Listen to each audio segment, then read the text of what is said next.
네, 안녕하십니까. 진로 멘토링 TV 진행맡은 GCPD 고우성입니다. 어제에 이어서 오늘도 두 분의 IT 쪽의 전문가, 오늘은 특별히 이제 두 분의 CEO를 모셨습니다. CEO 모시고 지금부터 1시간 반 동안 여기 많은 대학생 그 관객들과 또 대학생 MC분들 해가지고 궁금한 것들을 단순하게 강의식이 아니라 서로 이제 토론하고 논의하고 토크식으로 진행하도록 하겠습니다. 자, 그러면 먼저 오늘 진행 맡을 두 분의 MC분들, 자, 자기소개 좀 하시죠. 네. 네, 안녕하세요. 동국대학교 산업시스템공학과 이상헌이라고 합니다. 네. 네, 안녕하세요. 이화여자대학교 최원선입니다. 네. 자, 이제 두 분 MC한테 원래 제가 어저께 요청한 게 있었어요. 자기소개할 때 무슨 학교, 무슨 과 이거 하지 말고 정체성을 한 단어로 한번 얘기해봐라, 한 줄로. 어제 얘기 안 했거든. 오늘도 얘기 안 하네. 자, 한번 다시 한번 자신의 정체성 한 줄로 한번 얘기해봐. 뭐 이런 얘기하지 마. 뭐 나눔을 좋아하는 청년 이런 거 너무 진부해. 진부한 거 말고 한번 정체성 한 줄로. 네, 미래의 스티브 잡스를 꿈꾸는 산업시스템공학과 이상헌입니다. 약간 진부하죠. 오케이. 그래서 오케이.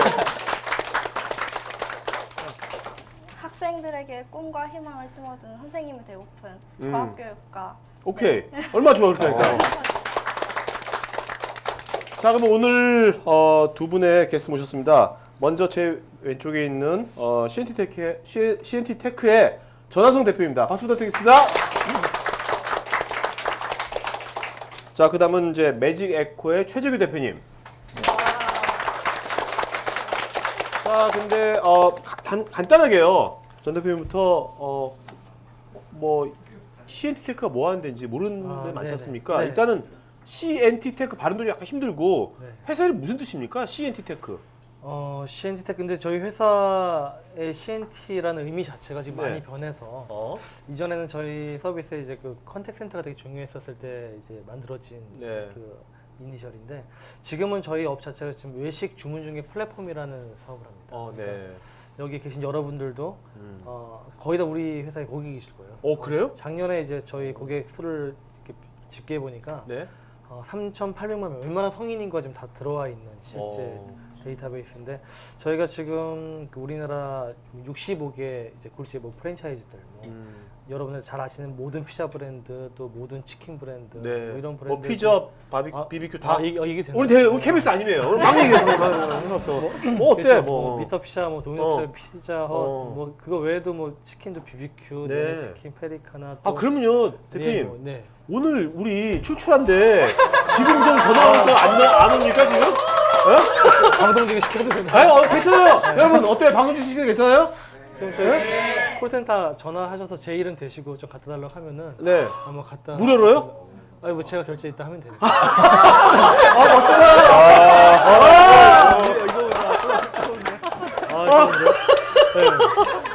그래서 이제 우리는 그 이런 여러분들이 콜센터에 전화하시면은 네. 다 저희 직원들이 받습니다. 저희가 이제 65개 브랜드 3만 개 매장으로 저희 직원들이 주문을 다 내리는 것인데 저희가 이 상담사 직원 말고 소프트웨어 개발자가 한 80명 정도 되거든요. 네. 이들이 뭘 하냐면은 뭐 인터넷 주문, 모바일 주문. 그러니까 여러분들이 뭐 미섭시에서 인터넷 주문을 하시던 피저 모바일 주문을 하시던 뭐 롯데리아 모바일 주문을 하던 다 저희가 개발한 소프트웨어에서 주문을 하는 거거든요. 네. 그래서 이런 주문 건당 수수료를 이제 받는 게 저희 비즈니스인데 저희가 작년에 이제 그 주문 중개량이 한 7천억 원 정도 됩니다. 와. 주문 건수는 한 2,400만 건 정도. 그래서 제가 오늘 빅데이터 전문가로 나왔잖아요. 근데 네. 빅데이터 전문가가 될 수밖에 없는 게 저희가 여러분이 주문하는 게 다 데이터가 쌓입니다. 그 데이터가 쌓인 게 지금 11년 동안 쌓였거든요. 네. 그러니까 이 빅데이터를 분석을 하고 무언가를 또 예측을 하고 이러다 보니까 당연히 데이터 마이닝 이쪽 기술이 이제 발전할 수밖에 없었죠. 근데 저희는요 빅데이터 별 관심 없고요. BBQ하고 피자에 더 그게 더 관심 있어요, 솔직히. 전화하셔서 제 이름 대시고 일단 시키시고 여러분 네. 전화성 잘 외워둡시다 우리. 잘 외워두면 좋을 것 같아. 자. 최 대표님 회사는 어떤 그 매직 에코 뭐 마술하는 회사도 아니고 네. 뭐 하는 회사입니까? 네. 매직 에코는 그 마술 맞습니다. 그래요? 야. 매직이 마술이란 뜻이고요. 에코는 이제 저도 아는데 생태계란 그 뜻이죠. 단어는 알아요, 저도. 네. 알고 계시네요. 저희는 IoT 관련된 플랫폼을 개발하고 있는 회사입니다. 네. 그래서 인터넷 오브 띵이라고 해서 요즘에 네. 사물 인터넷으로 불리는 그런 플랫폼을 개발하고 있고요. 그래서 다양한 사물 인터넷 생태계를 만들어 보자. 그래서 하나하나 작은 마술의 생태계를 만들자라는 그 네이밍에서 야. 회사 이름을 매직에코로 정했고요. 어. 이제 저희를 약간 소개드리면 저희는 이제 그렇게 생긴 지 오래된 회사가 아니거든요. 이제 1년 좀 반 정도 지난 회사고, 그 다음에 이제 제가 이제 회사를 만들기 전에는 한 10년 정도 삼성에서 이제 아주 다양한 업무를 좀 수행했습니다. 그래서 스마트폰 개발하는 것도 했었고요. 그 다음에 클라우드 개발, 그리고 인베디드 시스템 개발 이런 것들을 해서 주로 이제 개발을 한 10년 가까이 했었고, 그리고 2009년부터 이제 구글 개발자 그룹이라고 하는 걸 만들어서 네. 첫 번째 운영자로 2012년까지 진행을 했었습니다. 그래서 여기 대학생분들 그 사전에 이렇게 조사를 하신 걸 보니까 이렇게 IoT나 이런 소프트웨어 프로그램 그쪽에 관심이 상당히 많으신 것 같더라고요. 그래서 오늘은 좀 그 질문을 해주시면 제 경험을 좀 많이 말씀드릴 수 있을 것 같습니다. 네. 대표님은 먹을 건 안 주시는 거죠, 그러니까? 저희는 지식만 먹는 공유해 주시고. 그렇죠. 아, 네, 오케이. 네, 미래 좋습니다. 먹거리를 공유해드리겠습니다. 네, 아, 좋습니다. 네, 네. 자, 그러면 이제 이제부터 뭐 두 분에 대해서 하나하나 한번 알아보도록 하죠. 네. 그 전하성 대표님은 이제 네. 창업적으로 이제 좀 멘토 역할도 좀 하시고 하셨는데 네. 처음에 이제 그 창업을 하시게 된 계기가 궁금합니다. 저는 학내벤처로 시작을 했거든요. 그러니까 제가 처음에 학내벤처로 대표이사가 된 게 2000년입니다. 그때가 대학원 때요, 대학교 때요? 대학원 석사 2년차 올라갈 때 네. 그때 이제 학내벤처로 시작을 했고, 당시 이제 그 우리나라에 처음으로 카이스트 학내벤처가 제일 먼저 일어나기 시작했거든요. 그래서 그때 카이스트 학내벤처 운이 좋게도 제 1번이어서 1호로 신청을 했고, 그래서 음성인식 기술 가지고 일단 첫 번째 사업을 하다가 네. 저는 이제 이게 시엔텍가 두 번째 회사거든요. 시엔텍은 2003년에 창업을 했는데 군 문제 때문에 그 SL2 경영권을 이제 넘기고 음성인식 관련된 거 넘기고 그 다음에 두 번째 사업 모델을 이제 방금 말씀드린 그런 외식 주문중개 플랫폼을 잡게 된 거죠. 네. 근데 그게 음성인식 사업하고요. 네네. 외식 그거하고는 완전히 뭐 달라 보이거든요. 네, 어떻게 그쵸. 그렇게 확 변신을 하셨어요? 완전히 다르죠. 그러니까 네. 저도 이제 컴퓨터 사이언스 전공하고 네. 그리고 세부 전공 자체가 이제 그 음성인식 쪽이었었는데 음.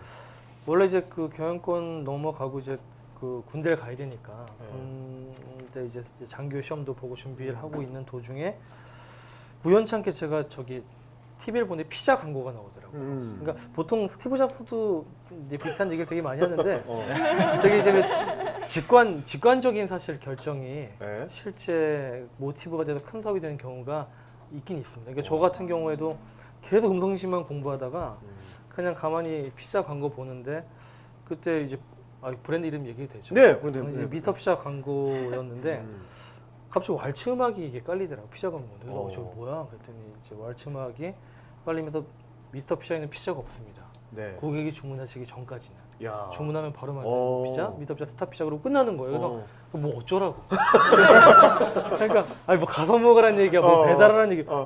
이게 너무 이상한데. 그래서 저기에다 대표번호를 넣으면은 뭔가 홈쇼핑 효과처럼 주문이 일어날 텐데 왜 저런 시도를 안 할까라고 하고 그냥 누웠는데. 네. 근데 생각이 또 어떻게 발전했냐면은 매장이 400개면은 저 주문을 400명이 받는 거잖아요. 근데 그렇죠. 저 사람들을 대표번호 콜센터에다가 다 모아놓고 받으면은 거의 몇 명이 받을 수 있을까, 그 전화를. 그래서 너무 궁금해 다음 날부터 알아보기 시작했습니다. 네. 그러니까 요즘 스타트업 시장 조사랑 비슷한 거죠. 했더니 시뮬레이션 해보니까 150명이 받을 수 있더라고요. 생산성이 올라가니까. 네. 그러면은 월에 250명이 인건비를 아낄 수 있으면은 돈으로 한 3억 정도 되는 돈이잖아요. 네. 거기다 매출도 올라가니까 3, 4억 될 것이고. 그러면은 이 3, 4억의 월에 발생 이 부가가치를 납품하고 끝낼 게 아니라 플랫폼으로 만들어서 거기가 쉐어하자. 그게 사실 직관적인 아이디어였습니다. 야. 그게 2003년도에 CNT테크의 시작이었고, 그래서 CNT테크가 아무튼 광고를 보다 나온 직관으로 이 세상에 어떤 영향을 미쳤냐면은, 만약에 CNT테크가 존재하지 않았으면은 여러분들 뭐 피자나 뭐 햄버거, 치킨 시킬 때 그 대표번호 콜센터가 아마 없었을 거예요. 일일이 그 지역에다가 다 114 뭐 하거나 또는 뭐 인터넷 주문도 저희가 2003년에 최초로 오픈했거든요. 그러니까 그냥 온라인 주문 문화, 대표번호 문화 자체가 사실 없었을 수도 있죠. 근데 사실 우리 세대 같은 경우는 이 친구 세대는 이제 대표 번호가 당연히 있다고 생각하잖아요, 그죠? 너무 당연하죠. 네, 너무 당연한 건데 이해가 안 되는 게 2003년도 네, 별로 먼 과거도 아닌데 네. 그때도 그런 생각을 왜 아무도 안 했을까? 그래서 그때는 당연히 무슨 피자집이 콜센터야 그랬었습니다. 야, 뭐 피자시키는데 매장에 전화하면 되는 거지 그거를 무슨 상담사가 봐도 뭐 네. 이게 사실 그런 분위기였으니까. 근데 그 여기 있는 친구들도 네. 지금 대표님처럼 지금 이 나이 때 뭔가 뭐 보고 그래 이런 거 왜 없지? 이럴 수 있잖아요. 그렇지만 보통은 호기심에서 끝나는데 네. 대표님은 그걸 이제 사업화까지 바로 시키신 거잖아요. 그렇죠. 네. 그 차이가 뭘까요? 여기서 막 이 친구들도 막 그런 게 느꼈을 때 네. 네. 어떻게 해야 될까요? 예, 보통 그런 거 많이 느끼는데 거기서 끝나거든요, 그렇죠. 일반적으로. 네. 그래서 예. 저는 이제 창업할 때 가장 중요한 게, 그러니까 뭐 여러 가지들 따지시잖아요. 뭐 창업할 때 이 기표라다 저 기표다 그런데 시작은 일단은 열정과 용기, 그 키워드가 저는 핵심인 것 같습니다. 네. 일단은 뭐 시작한 다음에 그 다음에 또 뭐 다양한 것들도 익혀나가야 되겠지만은 일단 뭔가를 발견했을 때 일단 그걸 실현하는 거는 자기의 열정인 도전 정신이거든요. 사실 저도 뭐 피자 광고 보다가 콜센터를 만들어야지 하고 실현하는 일이 사실 보통 일이 아닙니다. 그때 콜센터 만드는데 거의 한 10억 정도 들어갔거든요. 이야. 그러니까 실제 그거를 막 견적 알아보고 뭐 장비를 일단 사야, 소프트웨어는 제가 개발한다 손 치더라도 장비를 사야 되잖아요. 그러니까 알아보다 보면은 그냥 포기할 만도 한데 일단 거기에 사실은 승부를 걸어보는 그냥 도전 정신. 그게 사실 창업의 시작이긴 한데 요즘 현 정부에서는 창업을 워낙에 지금 활성화하는 정책들이 많아서 이런 일을 저지르기에 어느 시기보다 사실 좋은 시기긴 합니다. 네. 그래서 저는 사실 이제 우리 대학생들한테 얘기하고 싶은 게 우리나라 경제 구조 자체가 상당히 치우쳐져 있거든요. 대기업이 치우쳐져 있는데 되게 리스크한 구조인 거죠. 대기업 솔직히 삼성전자나 그렇죠. 현대자동차가 무너지면은 국가가 흔들리는 거죠. 네. 근데 역으로 이스라엘이나 대만을 보면은 많은 벤처나 중소기업들이 지지하고 있거든요. 몇 개 무너진다 해도 계속 생기니까. 우리나라가 사실 대기업 중심의 모방 경제를 지향했다 한다면 지금 이스라엘 같은 경우는 우리가 현재 얘기하는 창조 경제, 크리에이티브한 사업 모델이 계속 쏟아져 나오고 이것을 세계에 계속 이제 젊은이 상대를 하면서 이제 그 나라 경제가 이제 지탱이 되는 것인데 우리나라도 체질 개선이 필요하긴 하거든요. 그래서 네. 이스라엘 사람들한테 물어보게 되면 그 공부를 잘하고 능력이 있으면 다 창업을 합니다. 근데 실제 좀 떨어지면은 그냥 그러니까 취업한다 그러면 좀 떨어지는 거예요. 이게 우리랑은 좀 반대거든요. 반대네요. 그러니까 끊임없이 크리에이티브한 사고가 글로벌한 사업 모델이 나오는 거죠. 그래서 저도 대학생들이 좀 그런 생각, 그러니까 뭔가 저처럼 뭔가 아이디어를 찾았을 때 실행하는 도전 정신 이런 것들이 지금 사실은 좀 필요하고 또 그런 것들을 저지를 만한 굉장히 좋은 호기가 요즘 시기입니다. 요즘 분위기고. 네. 공이 안 날라오네. 네. 아까 많이 날라왔잖아요. 욕심도 많으셔. 네, 감사합니다. 네. 근데 그렇게 네네. 이렇게 아무리 그렇게 지금까지 네. 해오셨다 하더라도 좀 구체적으로 저희가 막상 시작하려고 하면 네네. 되게 막막한 건 사실이거든요. 네네. 그러니까 그 23살의 나이 때 네네네. 창업을 하실 때 좀 네. 더 구체적으로 뭔가 어려운 점이 없으셨는지. 그때도 뭐 사실 그때는 뭐 다 말리는 분위기였었죠. 근데 저는 원래 꿈이 이제 그냥 기업 가긴 했었습니다. 그러니까 그때가 기회다라고 해서 시작하긴 했지만 지금은 뭔가 이거 할까 말까 이렇게 다 망설여지잖아요. 그때 요즘에는 엑셀러레이터라는 그런 회사들이 있어요. 저희 CNT테크도 그 역할을 하고 네. 있는데 일단 사업 모델을 혼자라 하더라도 한번 사업 모델을 세워서 뭐 엑셀러레이터나 또 제가 지금 이제 그 동국대학교 겸임교수로 있으면서 2과목을 하는데 그 중에 한 과목이 캡스톤 디자인이라는 과목이 있습니다. 네. 그게 뭐냐면은 자기가 가지고 있는 기술, 이런 자기 어떤 특정 전문용의 이해도 이런 것들을 사업 모델화 시켜주는 사업 모델 디자인하는 과목이 캡스톤 디자인이거든요. 근데 정말 한 50명 가까운 학생들이 일단 그냥 두려움에 캡스톤 디자인 그냥 학점은 일단 주니까 신청을 했다가 그 중에 거의 한 20명 가까이가 지금 창업을 결심을 했습니다. 와. 실제 사업 모델 자체도 굉장히 한 학기 동안 체계화되었고요. 그래서 워낙에 지금 도와주는 사람도 많고 멘토들도 많고 엑셀러레이터도 있고 또 정부가 그러니까 지금 보통 창업할 때 돈이 필요하잖아요. 근데 네.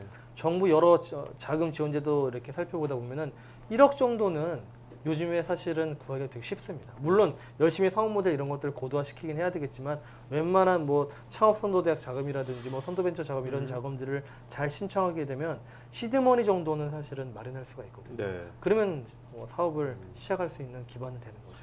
그럼 지금 예전에 그 대표님이 대학생일 때보다 지금은 그렇게 아까 뭐 엑셀레이터라든지 네네. 멘토라든지 그렇게 요즘은 어떻습니까? 그게 끌어주는 사람이 많아진 겁니까? 네, 끌어주는 왜 사람이 그런가요? 왜 그런 사람이 많아진 거죠 요즘? 일단 정부의 의지가 저는 가장 컸다라고 보고요. 음. 그리고 정부가 지금 아예 그냥 창조 경제 표방한 것 자체가 지금 스타트업 이스라엘식으로 스타트업 기업들을 많이 키워내겠다라는 거거든요. 그래서 엑셀러레이터 같은 경우에도 이런 용어 자체를 정부가 주도적으로 가져온 겁니다. 네. 그래서 우리 회사도 엑셀러레이터는 사실 아니었지만은 음. 우리가 하고 있는 일이 엑셀러레이터다. 음. 저희가 깨닫게 해준 것도 정부고 그렇게 해서 많은 이제 그 투자자나 또는 이런 그 멘토들이 어느 집단은 벤처 캐피탈, 어느 집단은 엑셀러레이터 네. 이런 형태로 이제 포지셔닝하면서 좀 활성화 분위기가 가속화되고 있는 거죠. 네. 알겠습니다. 네. 자 이제 뭐 최 대표님도 한번 네, 그 이제 사물 인터넷 이쪽 분야에서 활동하고 계시는데 저는 이제 사물 인터넷이 좀 약간 좀 생소해요. 이런 거에 대해서 좀 구체적으로 좀 설명을 해주셨으면 좋겠습니다. 네, 그 사물 인터넷이 사실 그 올해 1월달에 갑자기 이렇게 언론상에 많이 공개가 됐는데요. 저는 이제 그 이렇게 외부에서 얘기할 때 저 나름대로 이제 사물 인터넷을 설명할 때 어떻게 설명하냐면, 우린 이미 앞에서 2번이나 사물 인터넷을 경험했다라고 얘기를 합니다. 무슨 말이냐면 사물 인터넷의 뜻이 인터넷에 연결된 사물이란 뜻이잖아요. 네. 우린 이미 그 2000년도 초반에 엄청난 경험을 한번 했거든요. 뭐요? 그때 붙었던 사물은 PC였죠. 인터넷에 PC가 붙어서 그렇죠. 아주 큰 경험을 했습니다. 그 PC가 붙기 이전하고 이후는 아주 크게 달라졌죠. 그렇죠. 여기 고개 끄덕거리는 분들은 좀 나이가 되시나 봐요. 그래서 2000년도 초반에 아주 많은 기업들이 탄생했죠. 지금은 너무나 유명한 대기업이 됐던 수많은 기업들이 그 첫 번째 IoT 혁신에 의해서 탄생하게 됩니다. 그리고 이제 두 번째 IoT는 저는 이제 2007년도에 스티브 잡스가 이렇게 공개했던 스마트폰, 아이폰이 만들어낸, 네. 그때는 이제 붙은 게 스마트폰이 싱이었죠, 사물이었죠. 그렇죠. 그래서 이 모바일이 인터넷에 연결되자마자 사람들은 또 한 번 아주 큰 혁신을 경험하게 되죠. 그래서 지금 여러분들 지하철 타고 이거 뭐 하고 계시죠, 이걸로? 아주 다양한 거 하고 계시죠? 예전에는 이거 가지고 하는 게 뻔했어요. 2가지밖에 안 했어요. 고스톱 치거나 그냥 이렇게 와브로 돼 있는 페이지 들어가서 뭐 글 읽거나 다 똑같은 동작만 했었죠.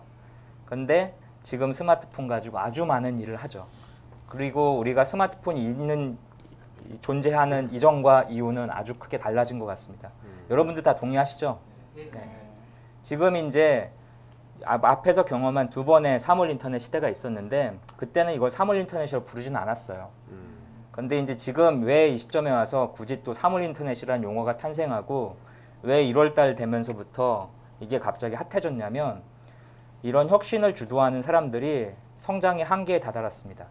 무슨 말이냐면, 첫 번째 IoT 혁신을 이끌었던 웹이라든지 이런 어떤 서비스를 제공하던 업체들이 이제 클 때까지 다 큰 거죠.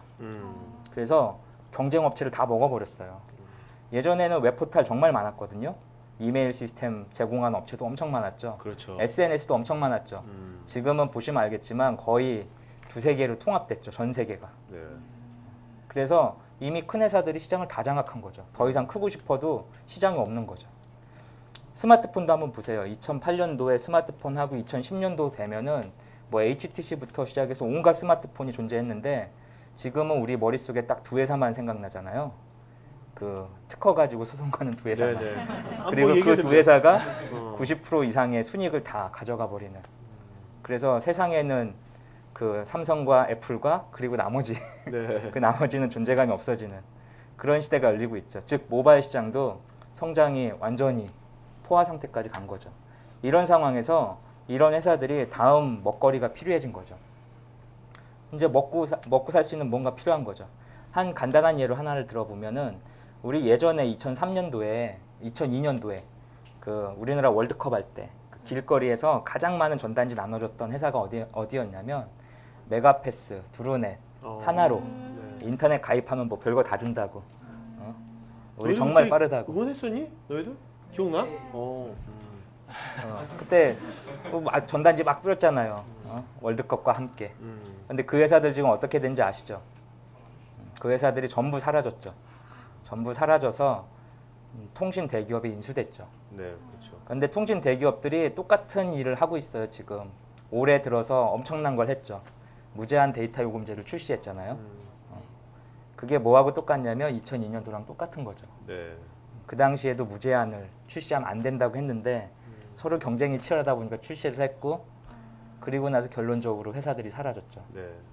지금도 통신 사업자들이 똑같은 길을 가고 있습니다. 그러면 지금 대표님은 지금 통신 사업자들 지금 네. LG 플러스라든지 뭐 KT라든지 SK 이런 데도 사라질 거라고 보십니까?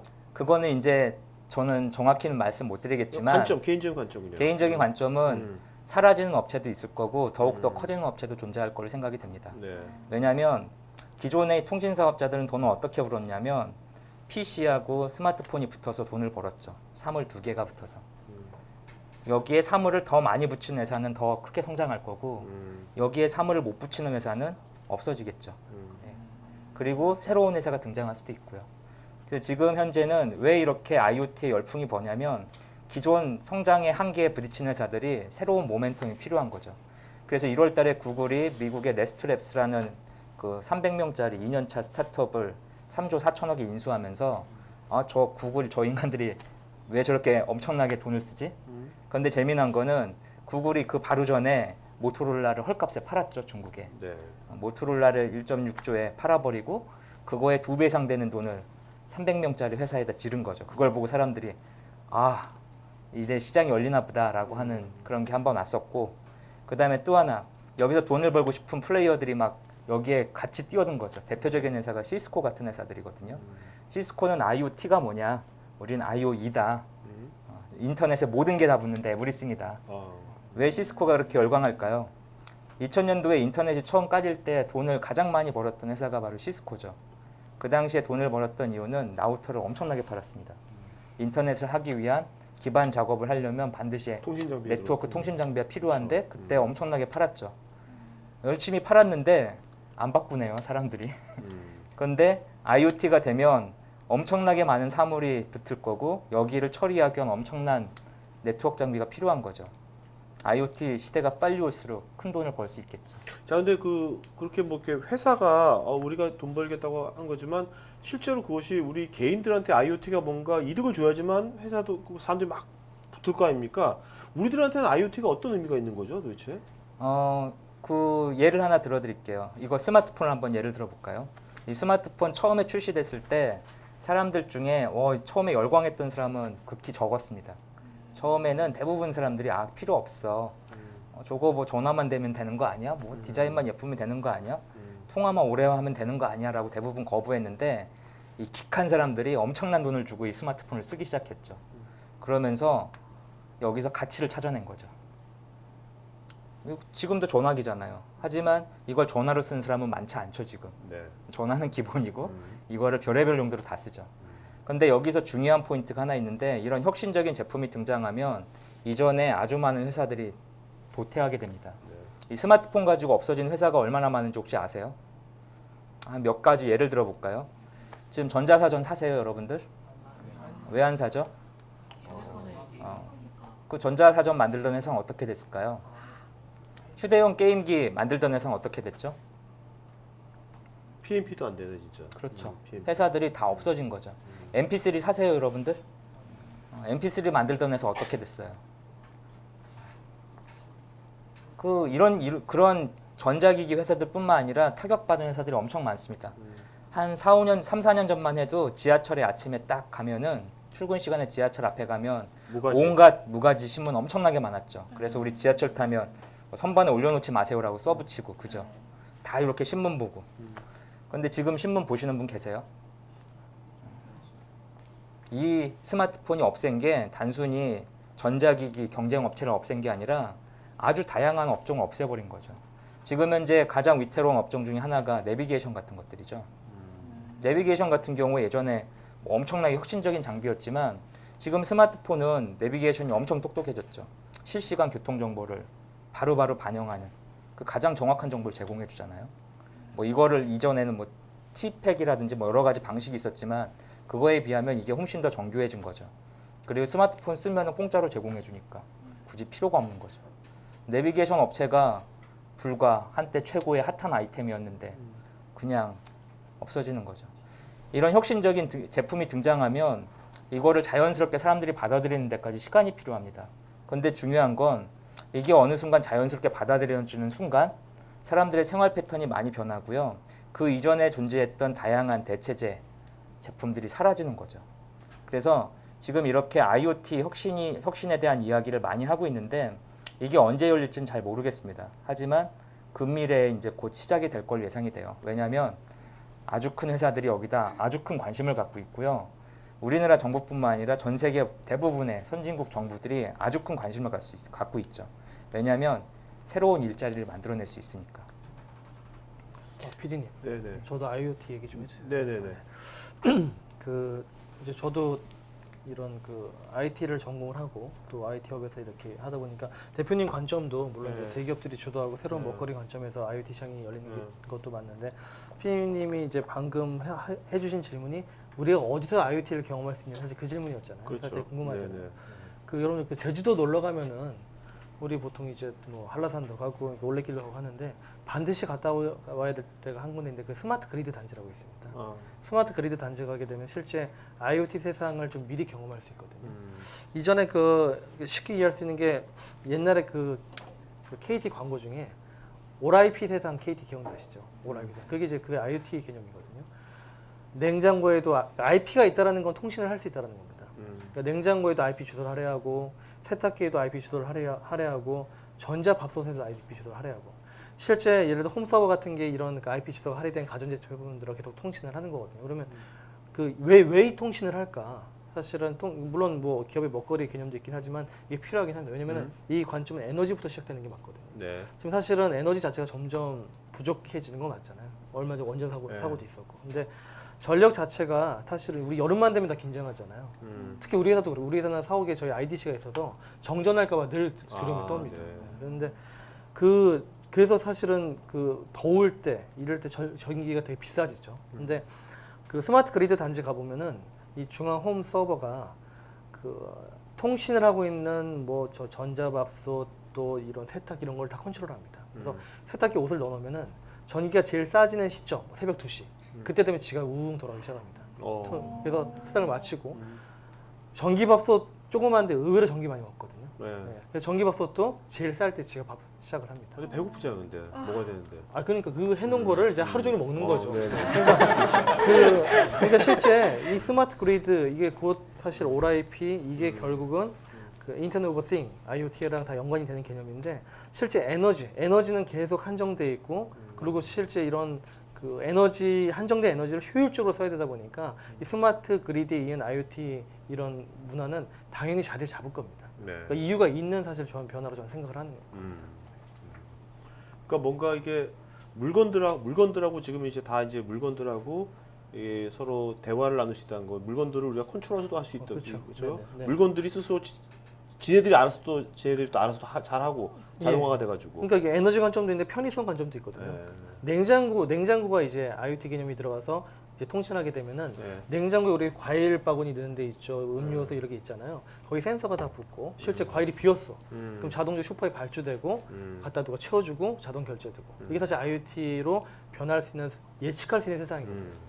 정말 냉장고에 있으면 음식이 줄어들면은 네. 자동차 딱 타면 자동차가 알아서 이마트로 가는 거죠. 그리고 근데 갖다 주겠죠. 자동차 가는 게 이마트에 갖다 주겠죠. 오케이. 네. 네. 그렇겠죠. 방금도 조금 말씀해 주셨지만 그러면 그 최선 대표님이 보시기에는 5년 뒤나 10년 뒤에 이렇게 우리 생활 속에 또 이렇게 IoT 기술이 어떤 게 있을지 예측해 보시는 게 혹시 있으세요? 네, 그 여러분들 그 구글이 만드는 무인 자동차는 IoT 제품일까요? 어떻게 생각하세요? IoT 제품 같은데요? IoT 제품이죠. 네. IoT인데 T가 이제 자동차죠. 아. 근데 구글 무인 자동차는 지금 앞으로 빠르면 2, 3년, 늦어도 10년 안에는 상용화를 시킨다는 소리를 하고 있죠. 그럼 구글이 자동차 회사가 되는 겁니까? 네, 맞습니다. 뭐 자동차 회사가 아니라 뭐 아주 다양한 회사가 되겠죠. 구글이 만약에 무인 자동차 시대를 열면 여러분들은 새로운 IoT 시대를 경험하게 되는 거죠. 크게 보면. 뭐 요즘에 말하는 IoT가 사실은 개념이 좀 불확실한 게 좀 많이 있습니다. 네.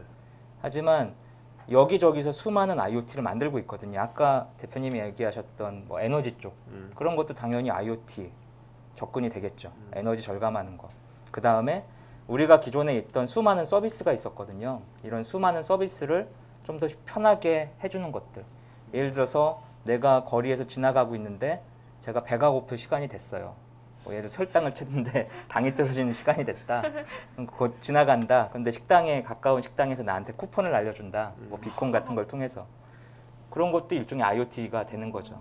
그러니까 IoT가 어떻게 보면 엄청 거대한 그런 것도 있지만 어떻게 보면 우리 생활을 알게 모르게 편하게 해주는 것들. 이런 것들 전체가 IoT가 되는 거고요. IoT가 뭐 어느 날 갑자기 온다고 저는 생각하지 않습니다. 인터넷이나 모바일이 어느 날 갑자기 뭐 몇 월 며칠 날 몇 시에 딱 시작된 게 아니죠. 서서히 그리고 자연스럽게 우리 생활에 접어 들어왔던 거죠. IoT 제품들은 앞으로 여러분들한테 아주 많은 기회를 제공할 거로 생각이 됩니다. 왜냐하면 그런 IoT 제품의 이런 수많은 제품들은 기존의 특정 대기업이 전부 다 커버리지 할 수가 없거든요. 이런 제품들은 이제 특정 힘 있는 회사들이 완전히 장악할 수 있는 시장을 만들 수 있지만 IoT는 어차피 사람을 중심에 두는 서비스잖아요.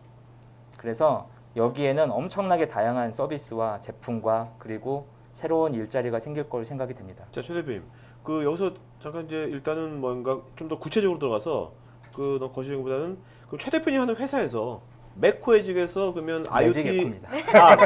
오케이. 매직에코에서 현재 그럼 IoT 관련돼 가지고 지금 뭔가 비즈니스를 구체적으로 하는 거는 어떤 분야입니까? 그걸 좀 말씀해 주시죠. 네, 저희는 사실 IoT라고 하면은 대부분 어떻게 생각하냐면 그 공상과학 영화를 너무 많이 봐서 그냥 모든 게 오토매틱이라고 생각을 하거든요. 저희는 그 시대는 아직 오지 않았다고 생각됩니다. 왜냐하면 모든 게 오토매틱 되면은 IoT를 우리가 개발할 필요가 없거든요. 컴퓨터가 계속 찍어낼 거니까. 네. 인공지능 컴퓨터가. 터미네이터 기억나시죠? 터미네이터 시대가 열리면 여러분은 할 게 없어요. 그래서 인공지능이나 그런 게 만약에 진짜 빨리 오면 우리가 할 게 없는 거죠. 인공지능이 안 된다면 어차피 반자동 아니면 사람이 개입하는 그 수동 그런 형태의 IoT가 일단 첫 번째로 올 거라고 생각이 되고요. 그래서 저희는 지금 IoT에 관련된 거를 쉽게 개발할 수 있는 플랫폼을 개발하고 있습니다.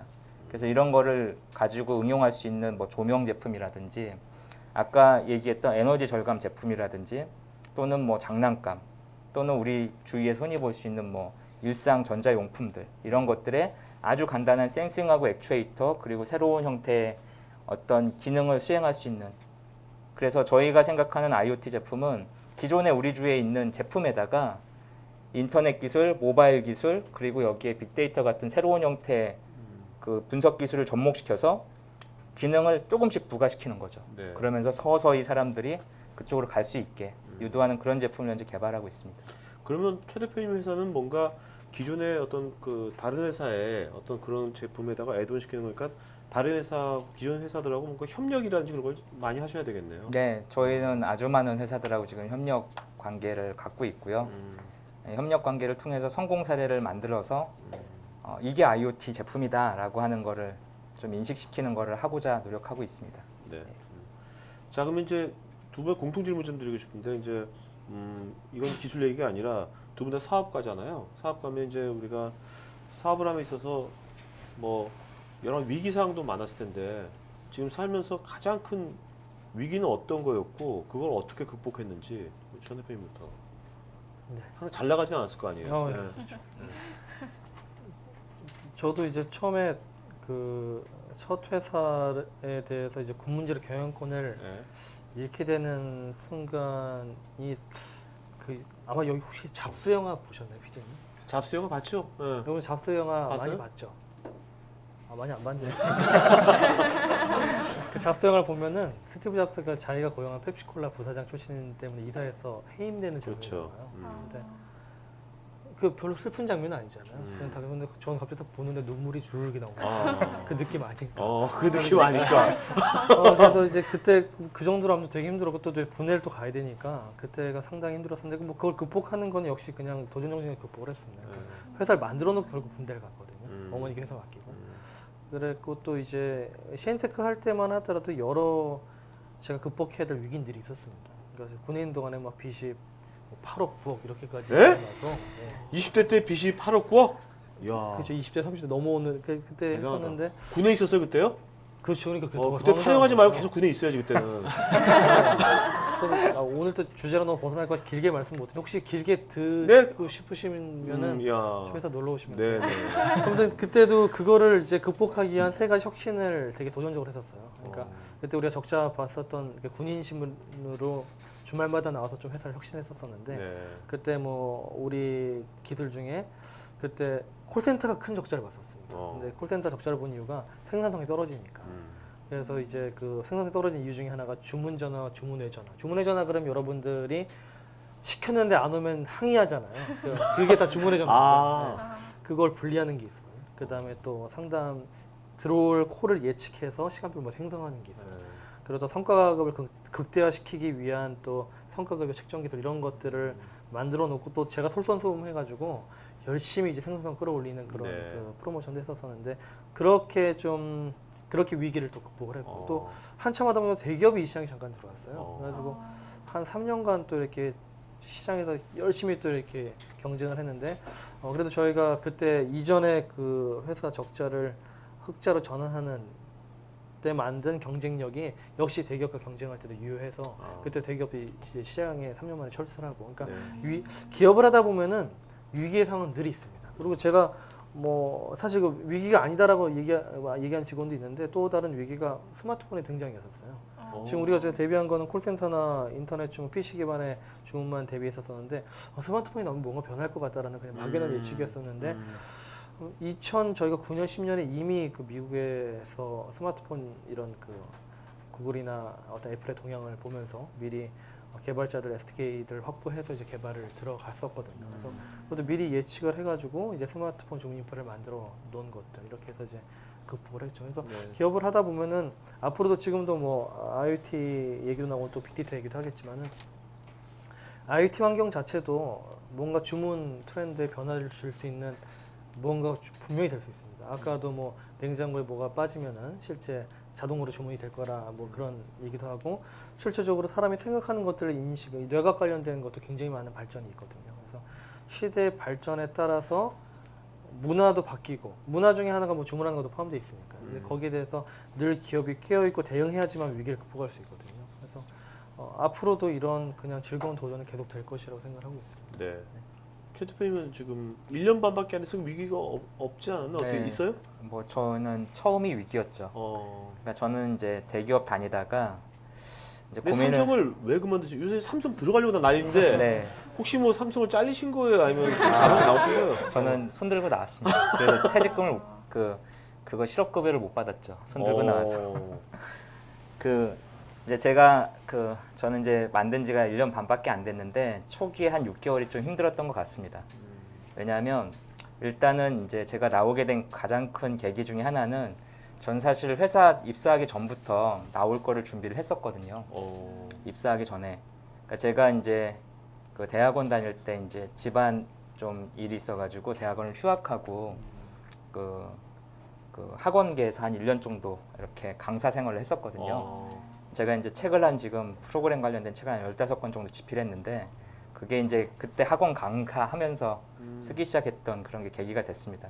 그게 언제였냐면 그 IMF 직후에 그 인터넷 관련된 버블이 한참 불었을 때 그래서 인터넷에서 엄청나게 생겼을 때 그 당시 돈 가장 많이 벌었던 업종 중에 하나가 학원이었거든요. 네. 그래서 그때는 이제 제 나이에 걸맞지 않게 상당히 많은 돈을 한번 벌어봤죠. 그런데 이제 제가 그때 어떤 걸 느꼈냐면 이게 버블이라고 하는 게 한번 오면 직업도 많이 바뀌고 새로운 일자리도 생기고 막 크게 혁신이 일어나는구나. 그래서 그 버블이 왔을 때 준비된 사람들은 이거를 이용할 수 있구나라는 걸 한번 경험을 크게 했습니다. 예를 하나 들어드리면 제가 이제 학원에서 한 6개월 정도 가르친 친구가 있는데요. 물론 저보다는 좀 나이가 많습니다. 제가 그때 나이를 좀 속여가지고 제가 좀 건늙어서 나이를 좀 속였거든요. 있더라고요. 그래서 이제 그때는 이제 그렇게 했는데 저한테 수업을 듣던 분이 나가서 회사를 차렸는데 6개월 만에 강남에 30명짜리 회사를 차리더라고요. 그 다음에 그 삼성에서 만든 어떤 스마트폰 파생 모델 가지고 회사가 그냥 순식간에 뻥 터지더라고요. 그걸 보고 이제 제가 이게 기회라는 게 시대상을 반영하는구나 그런 걸 느꼈죠. 근데 저는 이제 저 개인적으로 생각해봤죠. 그랬더니 이게 좀 부족하더라고요. 그런데 그 기회는 이제 지나가 버리니까 그래서 이제 저는 나름대로 이제 다음 그거는 이제 제 나름대로 계산을 해보니까 다음번에 한 10년쯤 있으면 오겠다. 그렇게 해서 저 나름대로 이제 계획을 한번 세워봤거든요. 내가 갖고 있는 거에 현재 내가 갖고 있는 거의 장점은 무엇이고 필요한 게 무엇이고 10년 후에 이렇게 바뀌었을 때 난 어떻게 변해 있어야 될 거고 라는 계획을 좀 세웠었습니다. 그때가 이제 26살 때 계획을 세웠었고요. 그래서 이제 나름대로 열심히 뭘 해야 될지에 대한 계획을 열심히 세웠는데 이제 들어가서 경험을 해보자. 다양한 경험을 해보자. 네. 그래서 삼성에 이제 들어가서 정말 다양한 경험을 했습니다. 좀 힘든 부서만 골라서 이렇게 다니게 됐는데 가서 디지털 TV도 개발했었고 그 다음에 스마트폰도 개발했었고 반도체에 가서 펌웨어 관련된 개발도 했었고 실리콘밸리 출장 가서 외국 애들하고 또 같이 개발했었고요. 그 다음에 이제 클라우드 관련된 것도 개발했었고 온갖 거를 개발하면서 이제 힘들더라고요. 그러니까 일을 배우려고 그렇게 한 거죠, 그거를. 경험을 쌓기 경험을 위해서. 쌓기 위해서. 예. 어. 그래서 나름대로 삼성을 위해서가 아니라. 삼성을 위해서 경험을 쌓았죠. 삼성을 위해서 쌓았습니다. 오케이. 네. 그래서 정말 열심히 이렇게 경험을 쌓았고 일명 삽질이라고 하는 걸 정말 많이 했죠. 네. 네, 삽질을 하면서 정말 다양한 경험을 쌓았고 그리고 저 자신한테 약속을 또 하나 했었거든요. 경험 쌓는 것도 중요하지만 이거를 내 걸로 소화해서 정리하자. 그래서 이제 경험 쌓는 걸 정리를 계속 하고 그거 정리했던 게 주기적으로 이제 최고로 변했던 거죠. 야. 네, 그래서 이제 제 처음의 목표 중에 하나가 그 당시에 이제 그 10년 후에까지 1년에 한 권씩은 책을 쓰자라는 목표를 했었는데 그 목표 하나는 이제 달성을 했었습니다. 2012년도에. 그래서 이제 기다리다가 안 오더라고요. 때가. 예. 어. 안 오다가 이제 2012년도에 더 이상 기다릴 수 없다. 라고 용감하게 이제 네. 뺐죠. 네. 빼갖고 이제 사무실에서 한 6개월 동안 혼자 있었거든요. 지금은 이제 창업 멤버들이 삼성에서 나온 친구들하고 같이 열심히 일하고 있는데 한 6개월 정도는 저 혼자 하면서 별의별 생각을 다 했습니다. 이거 또 다시 취직해야 되나? 그러니까 처음에 이렇게 어떤 아이템을 잡고 그거에 대해서 가이드를 잡고 뭘 내가 하고 싶은 거를 틀을 잡는데 이제 저는 이제 개발자 출신이다 보니까 이런 회사에 관련된 틀을 잡는데 정말 많은 어려움을 겪었습니다. 그래도 이제 주위에 많은 도움을 받아가지고 6개월이 지나고 나서 좀 이제 성과를 냈고 사람들을 합류를 시켰고 그리고 플랫폼을 만들고 그 다음에 이제 초기에 정부에서 아주 많은 도움을 주셨고 그걸 가지고 이제 IoT 제품을 만들기 시작했죠. 네.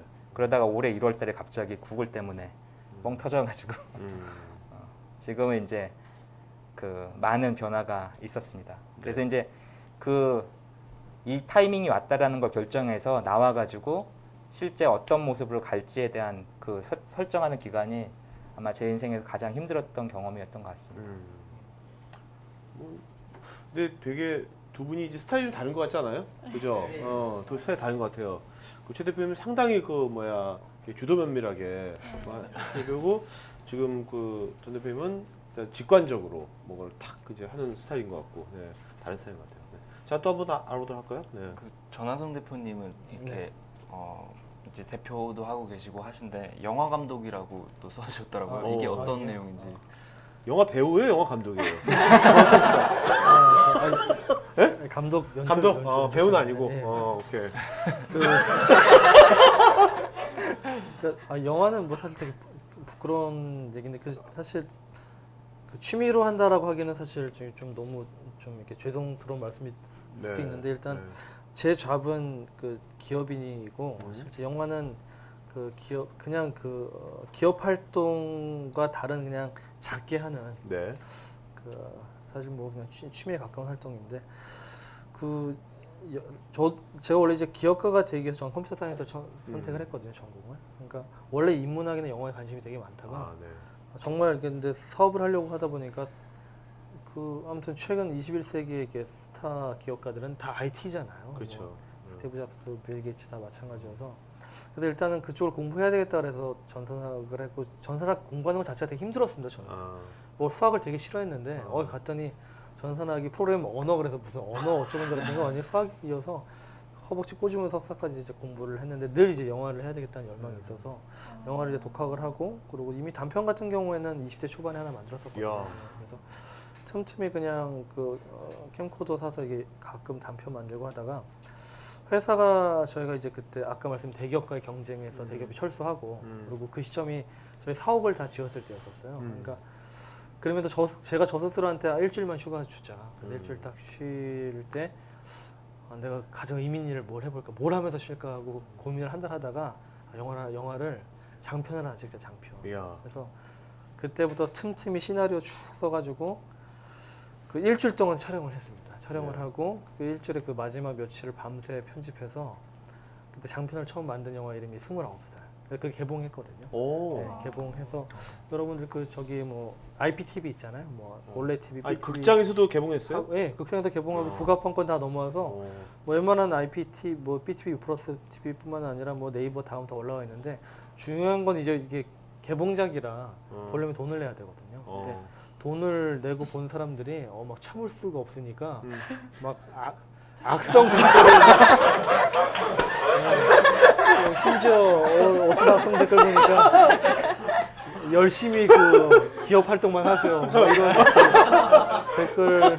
근데 이제 그때도 첫 번째 영화가 제가 이 영화를 제가 저처럼 만든 영화를 보통 독립영화라 그럽니다.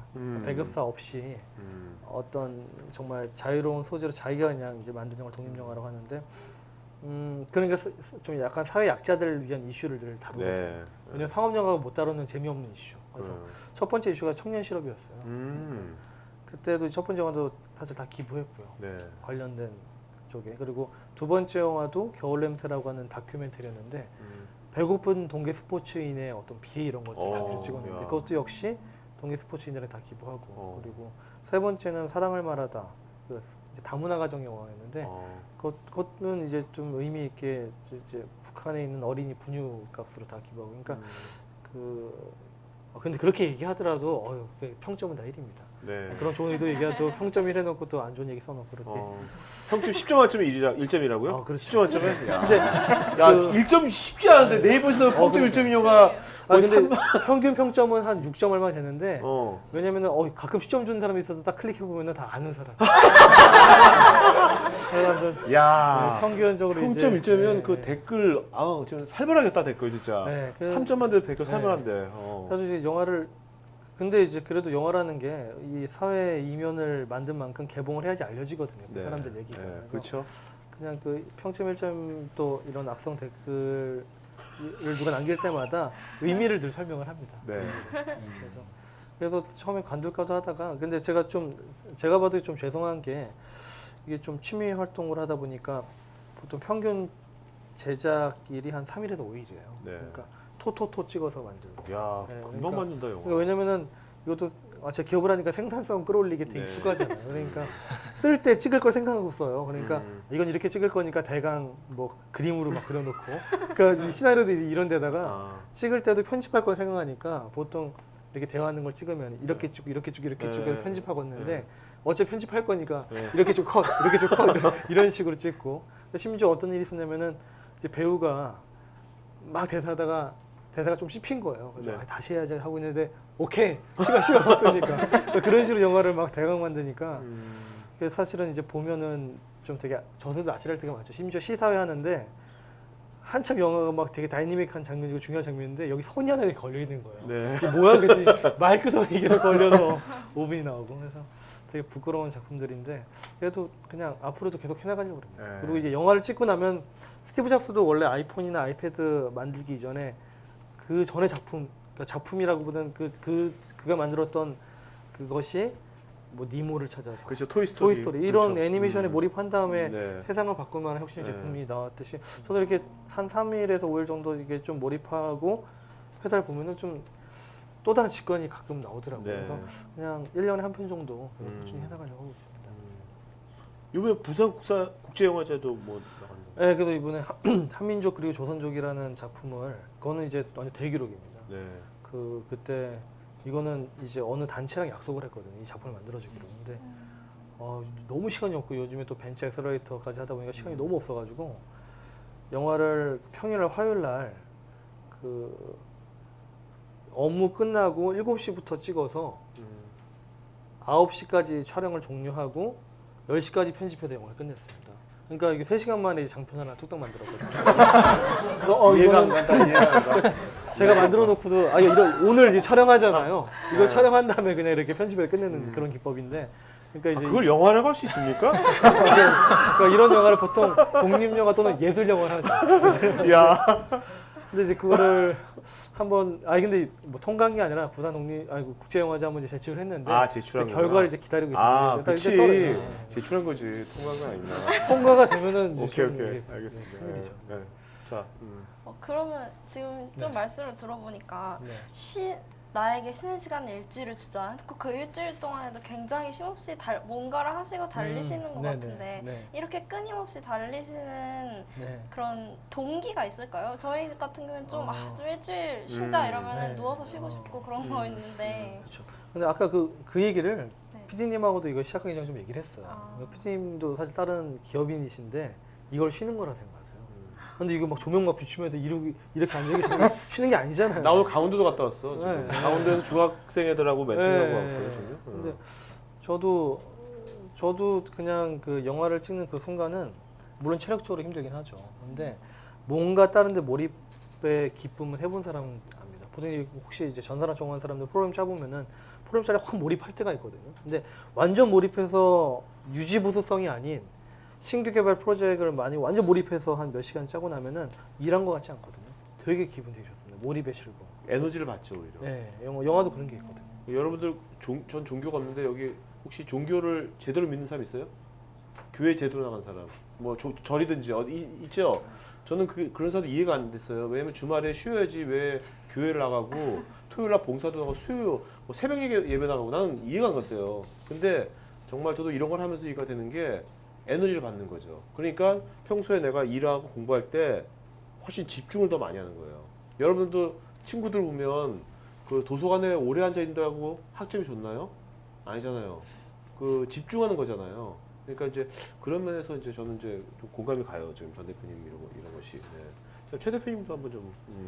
그 아까도 말씀하셨듯이 사물 인터넷이 뭐 PC나 스마트폰처럼 거의 대기업들이 이렇게 가는 투자를 하는 경우가 많은데 왜 하필 그쪽으로 이렇게 좀 그쪽으로 활동하시게 되는지 그 계기가 좀 궁금합니다. 네, 그거를 좀 말씀을 드리면 저는 좀 만약에 제가 다시 한번 이렇게 대학교를 가게 된다면 저는 네. 아마 역사학을 좀 전공하고 역사학을요? 네. 오. 저는 이제 전산을 하고 살고 있지만 네. 가장 많이 관심을 두는 게 이제 역사이거든요. 야, 영화에다가 역사에다가 뭐야 그거? IT 하라는 말이야 안 하는 말이야 뭐야 이거는?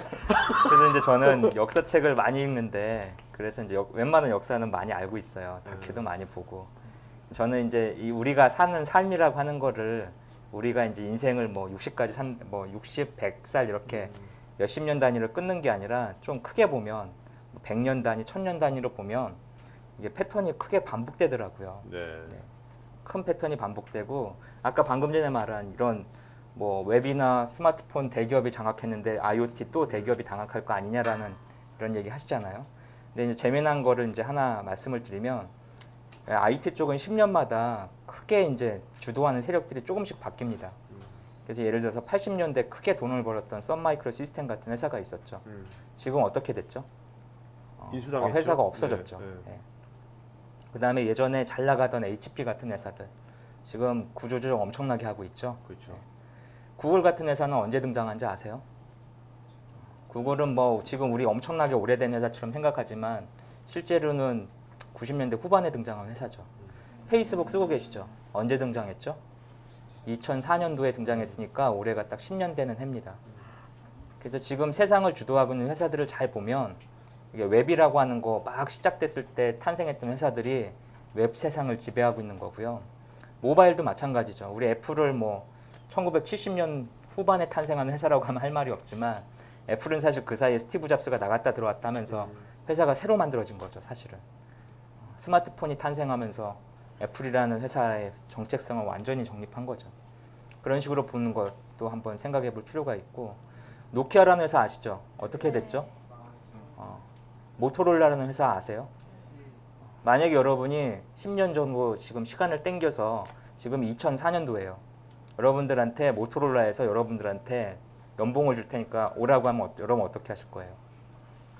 당연히 가야죠. 2004년도에 그 레이저폰 얼마나 많이 팔렸는데 최고의 회사였는데 글로벌에 가장 좋은 회사였는데 그런데 10년 후에 회사가 중국 회사에 팔렸죠.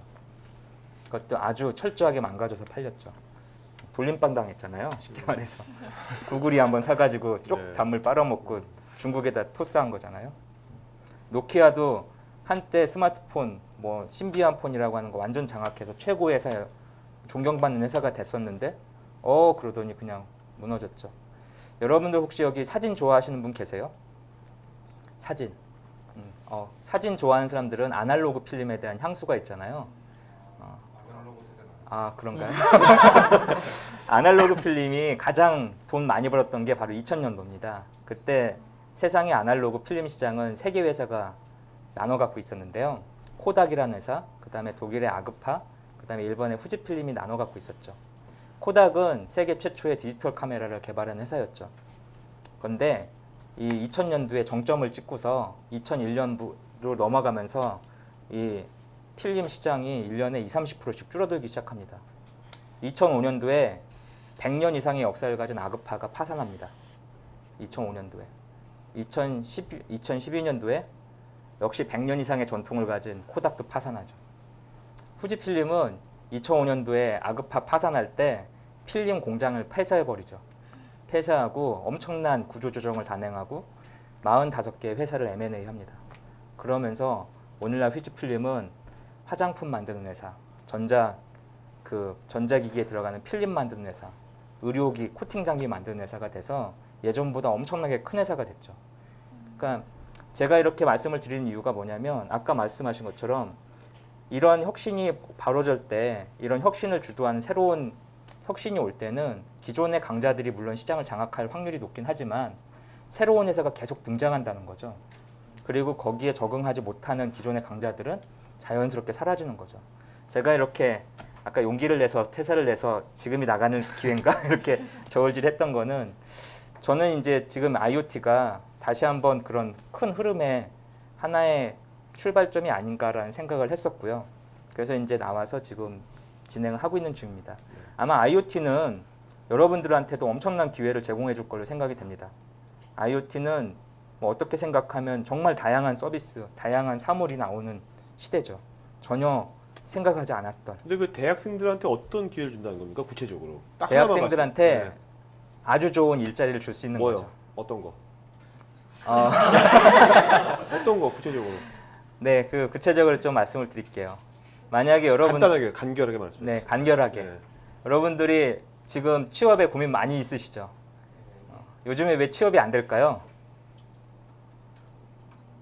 취업이 왜 안 돼요? 공급이 너무 많아요. 응? 뭐가? 공급이 너무 많아요. 그러니까 취업하려는 사람들이 너무 많다. 네. 그건 아닌 것 같은데. 대기업만 아, 그게 아니라 대기업만 취업이 안 되는 가장 큰 이유는 여러분들 스펙이 똑같아서 그래요. 어, 예전에 산업 시대에 대량 생산 시대, 이 파레토 법칙이 했던 효율을 중시하는 대량 생산 시대에는 이 똑같은 스펙을 가진 사람들이 열심히 일을 해서 똑같은 제품을 찍어내면 됐죠. 그래서 스펙이 똑같으면 효율이 엄청 좋아졌죠. 근데 요즘에는 전 세계적으로 창조 경제라는 얘기를 하잖아요. 스펙 좋은 게 필요 없어진 거예요. 스펙 똑같은 사람들이. 왜냐하면 인건비는 중국이나 베트남으로 가는 거고 그것도 인건비가 많이 들면 자동화 시키는 거죠. 공장 네네, 자동화. 그렇죠. 그러니까 똑같은 사람은 필요가 없는 거죠. 새로운 어떤 아이템을 발굴하고 새로운 일자리를 만들고 새로운 기술을 연구하고 하는 데 있어서 예전처럼 똑같은 사람이 아니라 서로 다른 사람들, 그래서 다양한 조합이 필요해진 시대가 된 거죠. 삼성에서 이제 제가 일하면서 가장 답답했던 것 중에 하나가 삼성에 이제 소프트웨어 개발자 엄청나게 뽑거든요. 회사에서 원하는 수준하고 이 학교에서 공급하는 수준하고 너무 격차가 심해요. 그러니까 뽑을 사람이 없는 거죠. 쉽게 말해서. 뭐 이거는 뽑아봤자 네. 이거 차라리 내가 일을 다 해야 되네 그런 식이니까. 그러니까 왜 요즘에 취업하기가 힘드냐면 산업 패러다임이 바뀌었고 여러분들이 똑같은 스펙만 가지고 이렇게 경쟁을 하려다 보니까 기업들은 그 스펙이 필요 없는 거죠. 네. 그러니까 여러분들한테 앞으로 왜 기회가 많냐면 여러분이 다양한 경험을 가진 것들을 잘 조합하면 새로운 것들을 만들 기회가 생기거든요. 물론 소프트웨어 잘하는 사람, 디자인 잘하는 사람, 시나리오 잘 짜는 사람, 마케팅 잘하는 사람 이런 사람들이 서로 모이면 아주 혁신적인 제품이 탄생할 기회가 생기는 거죠. 뭐 요즘에 소프트웨어가 잘 된다고 해서 소프트웨어 개발자만 이렇게 묶어놓으면 회사가 망한다고 봅니다. 자, 아주 정말 전곡을 찌른 말씀이신데, 근데 그게 사물 인터넷이랑 무슨 관계가 있는 거죠? 사물 인터넷이 그런 기회를 제공해 주는 거죠. 요즘에 가장 많이 나오는 사물 인터넷 제품 중에 하나가 뭐냐면 애완견이나 그 고양이 관련된 그런 일종의 반려동물 관련된 네. 비즈니스거든요. 그러니까 예전에는 반려동물 관련된 비즈니스가 사실은 없었죠. 근데 요즘에는 집집마다 키우잖아요. 근데 이 가족처럼 생각하잖아요. 네. 그러니까 얘를 위해서 돈을 쓰고 싶은 거죠. 그러니까 얘를 위해서 누군가는 물건을 만들죠. 기존에 없던 물건을. 그리고 돈을 주고 사는 사람이 생기고 돈을 받고 파는 사람이 생기고 여기에 일자리가 생기는 거죠. 네. 여기에는 아주 다양한 사람이 필요한 거죠.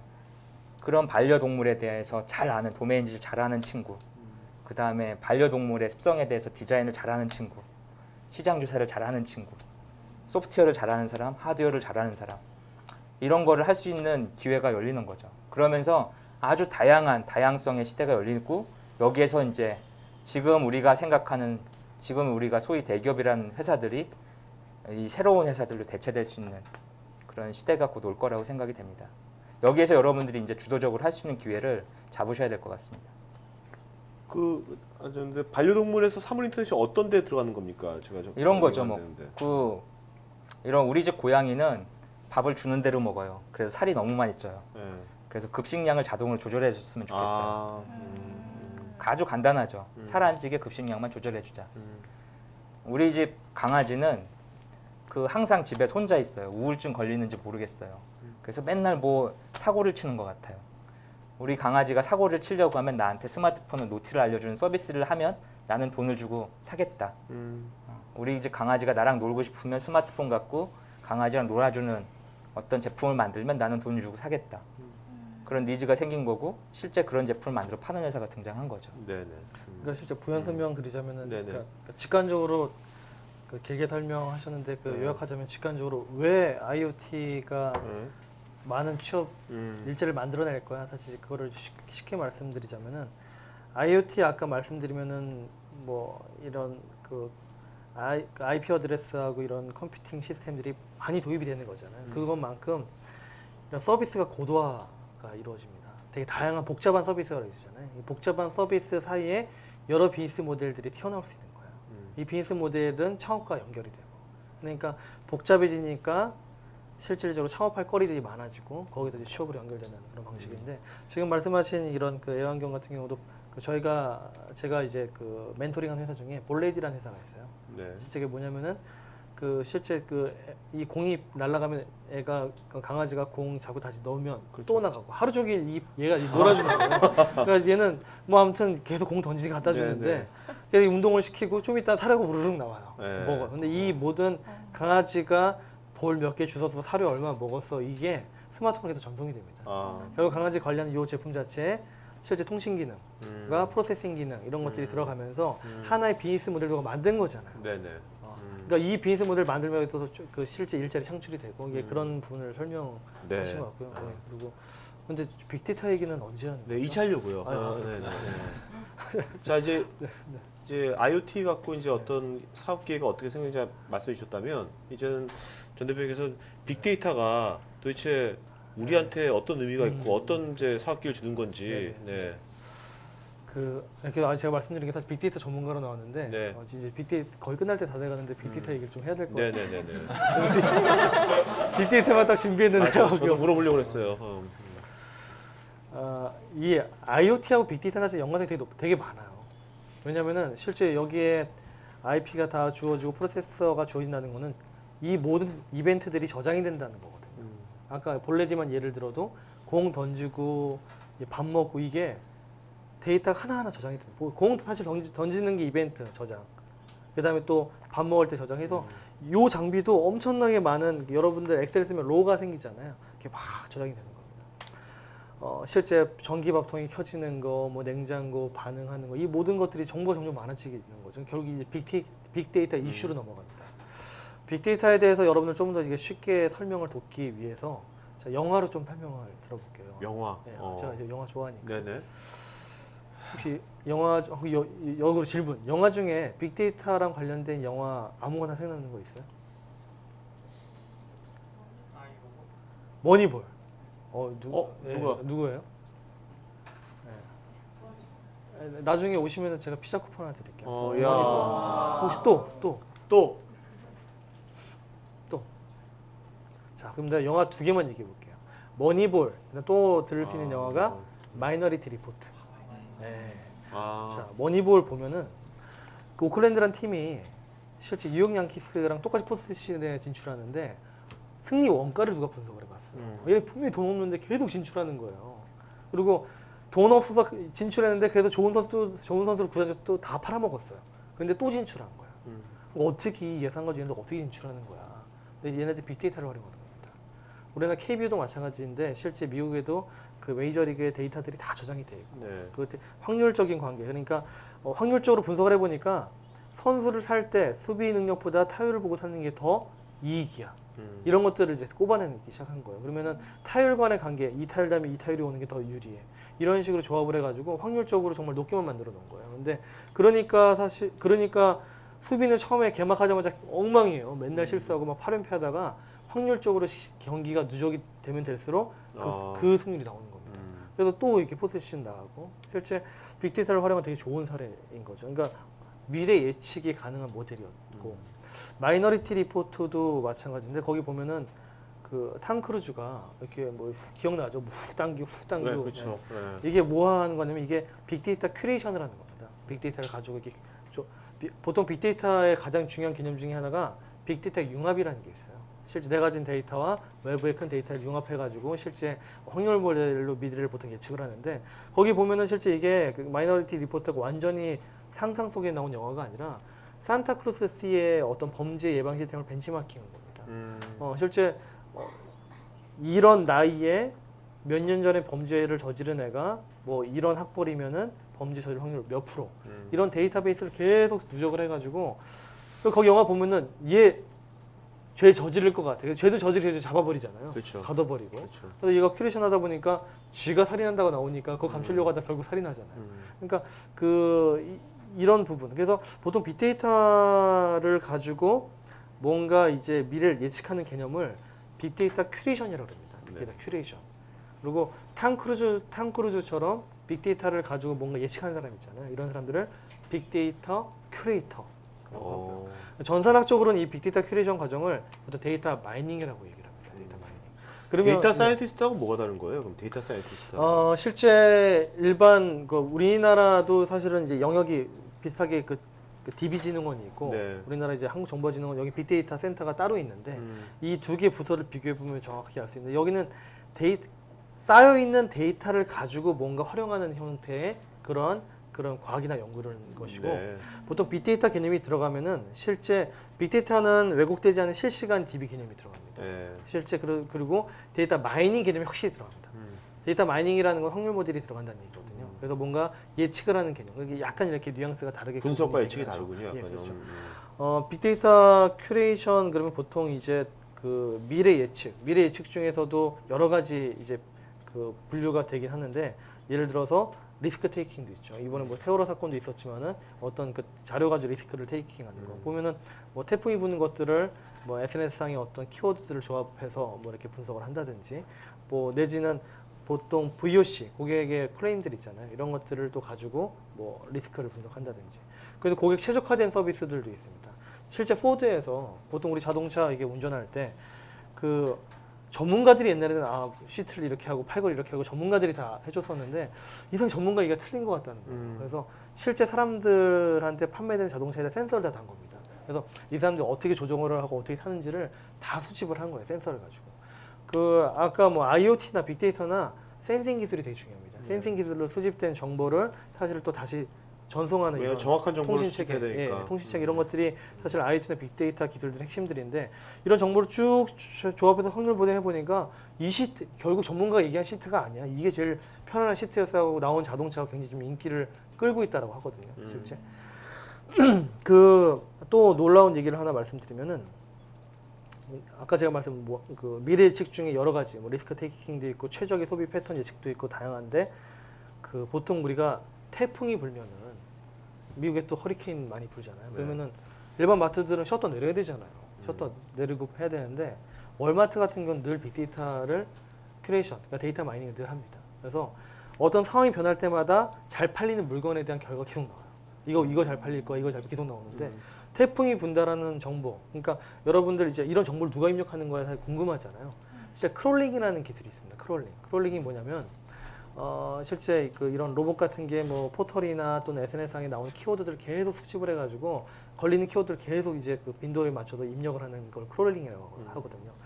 이거 막 이제 크롤링된 정보를 이제 하니까 태풍이 불 것처럼 예측을 했고, 그리고 과거의 자료 중에 태풍이 불었을 때 많이 팔리는 품목들을 쭉 또 분석을 해본 거예요. 그랬더니 딱 2개 나온 게 후레쉬하고 맥주.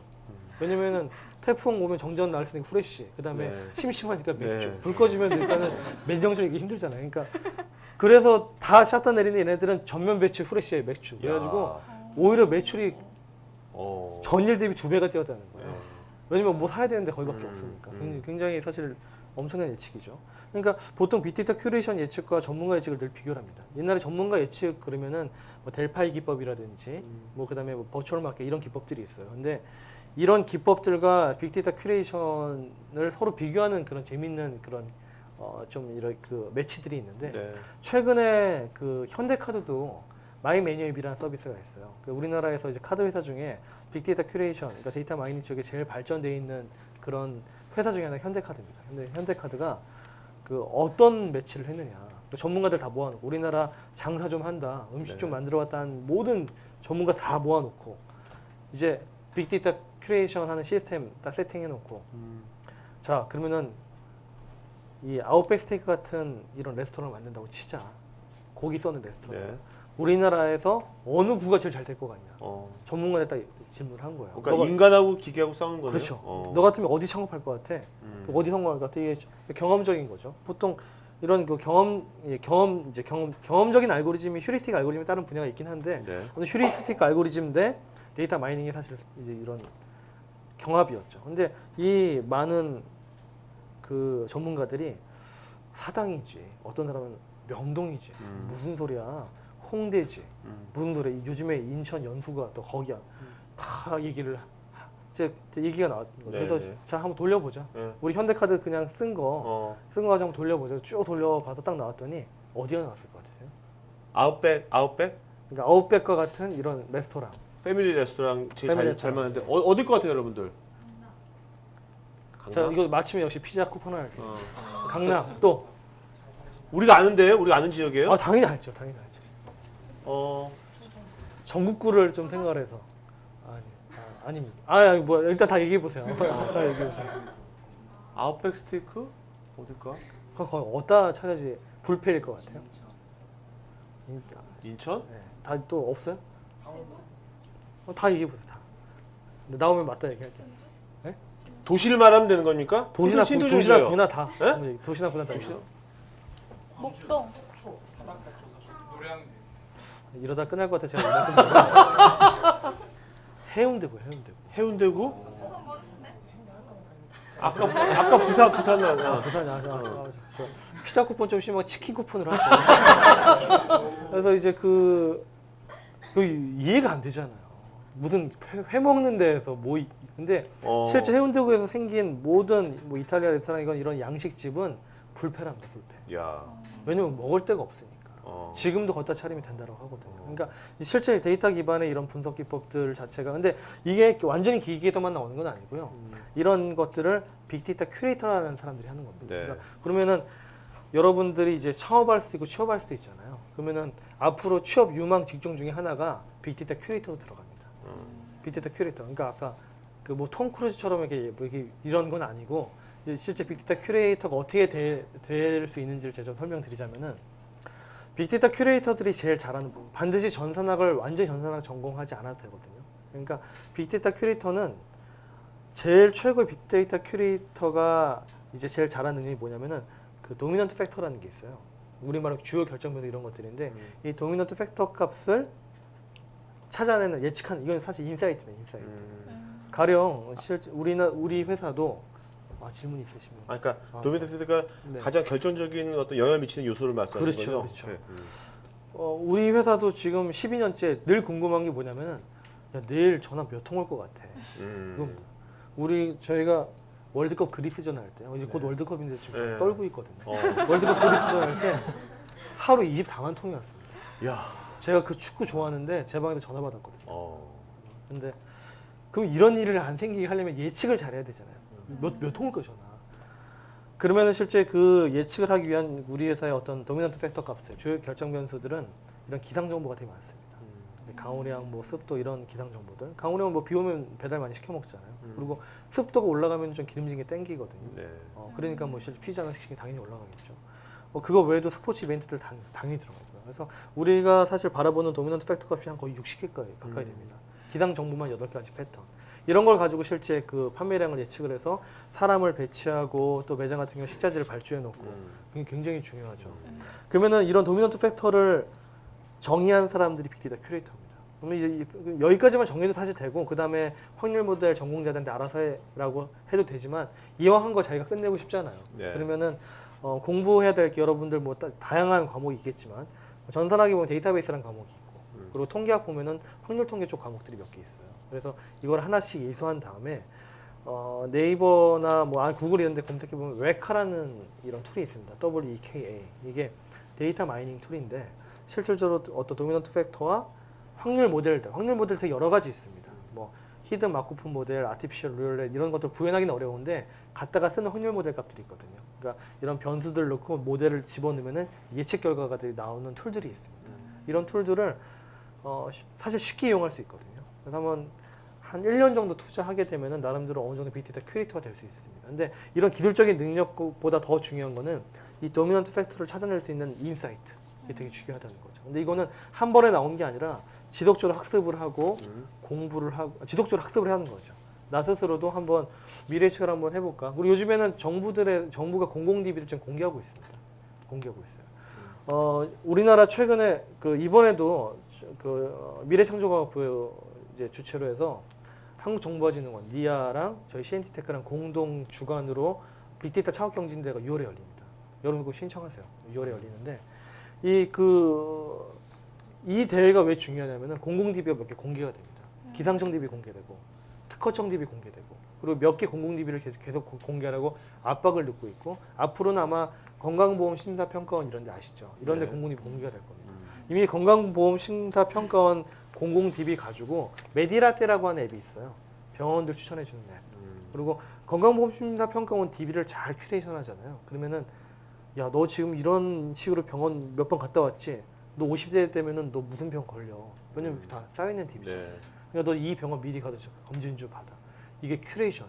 이거 사실 의료 빅데이터 큐레이션 서비스거든요. 그러면은 내가 뭐 의사가 아니라 하더라도 데이터 큐레이션 가지고 실제 의학 정보를 제대로 제공해 줄 수 있는 서비스를 만들 수 있잖아요.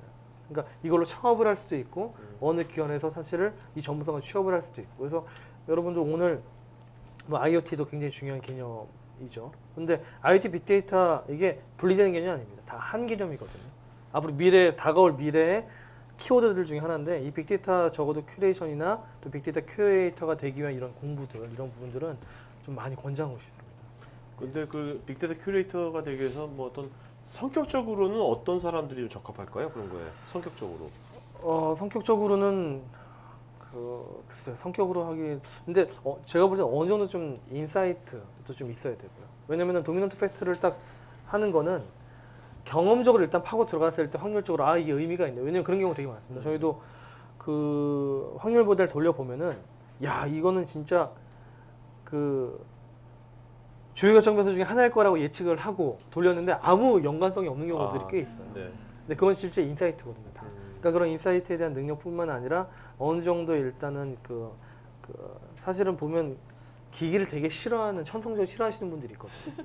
PC 자체를 천성적으로 싫어해서 네네. 그냥 PC 관련된 업무는 누구 시키시는 분들 꼭 있잖아요. 젊은 분들도 그런 분이 꽤 계시더라고요. PC 자체를 싫어하는 분인데 일단 기기를 어느 정도 좋아해야 됩니다. 숫자를 적고 기기를 적고 거기다 영감이 있으면은 빅데이터 큐레이터가 될 수 있는 자질을 볼 수 있죠. 네. 자 이제 Q&A 시간 갖도록 하겠습니다. 여러분들 질문 있는 친구들은 저 마이크 하나 준비해 주시겠어요? 네. 자 편하게 그냥 질문 궁금한 것들 물어보기 바랍니다. 네. 없어요? 응?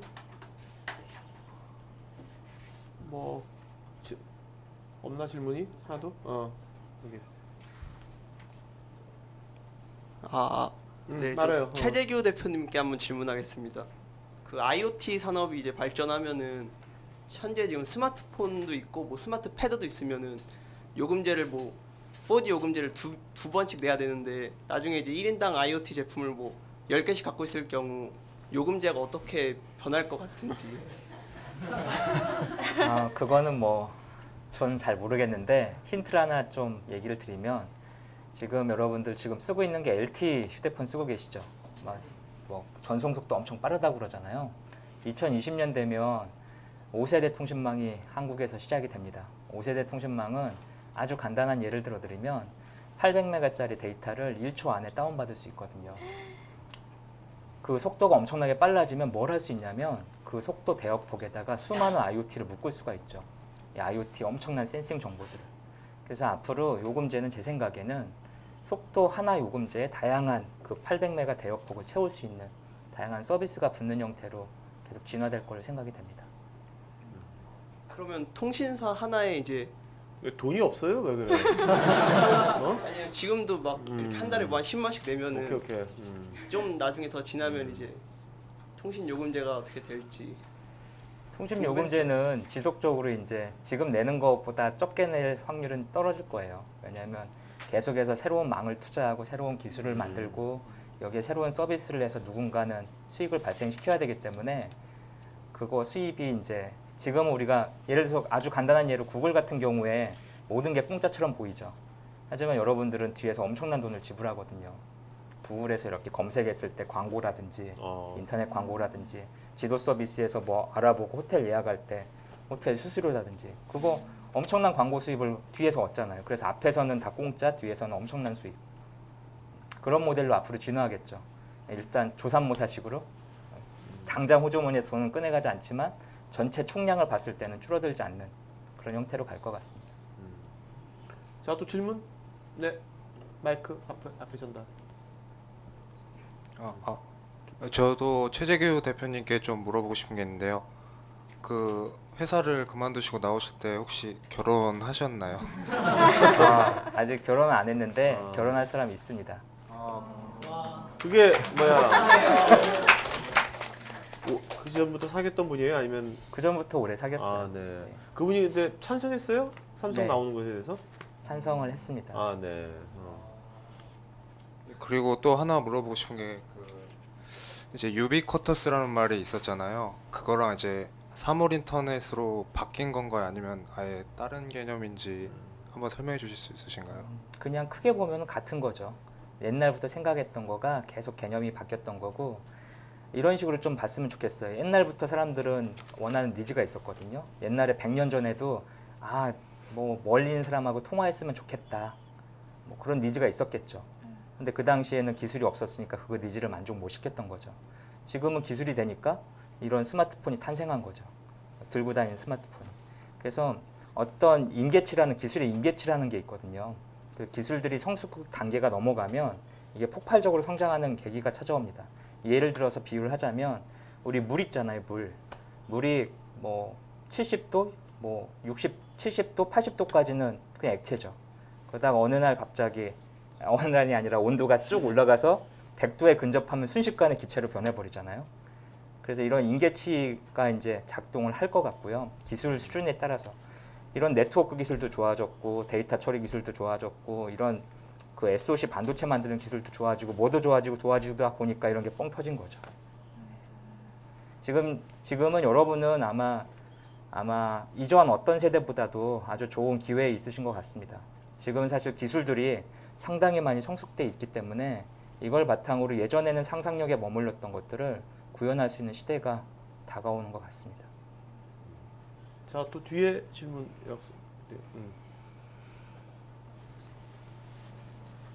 안녕하세요. 저는 전하성 대표님께 여쭤보고 싶은데요. 네. 그 데이터 마이닝을 할 때 네, 네. 보통 뭐 카드사나 뭐 어떤 기존에 있는 정보를 가지고 네. 이게 그 정보를 가지고 필요한 알고 싶은 뭐 정보를 다시 데이터 마이닝을 한다거나 그렇게 예측을 할 수 있잖아요. 네. 그런데 그게 아니라 역으로 내가 이런 정보를 알고 싶은데 네, 네. 이런 정보는 이런 데이터베이스에서 나온다는 걸 알 때 네. 그런데 그 데이터베이스가 없을 때는 어떻게 하나요? 예를 들어서 그러니까 질문을 네, 네. 이해하- 오케이, 오케이. 그 실제 보통 이렇게 데이터 마이닝 할 때 제일 중요한 게 데이터 셋 구성을 하는 것이고 데이터가 없었을 때도 데이터 셋 구성하는 것들은 되게 적극적으로 해나가야 되거든요. 그러니까 데이터가 없다라는 것들, 그러니까 데이터가 없기 때문에 나온 여러 가지 기법들 중에 하나가 크롤링이거든요. 그러니까 데이터 DB 마이닝을 하는데 실제 제로가 될 수 있는 데이터 셋이 없다는 건 사실 말이 안 됩니다.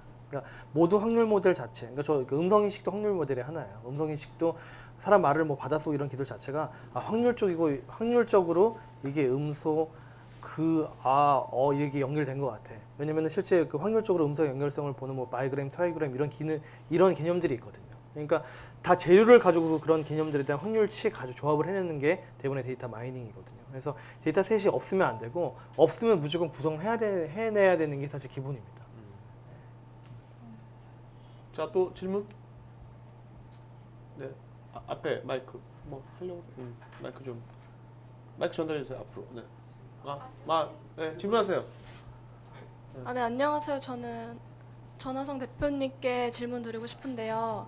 아까 그 빅데이터 큐레이터 되기 위해서 어떻게 해야 될지 네네네. 네. 네네.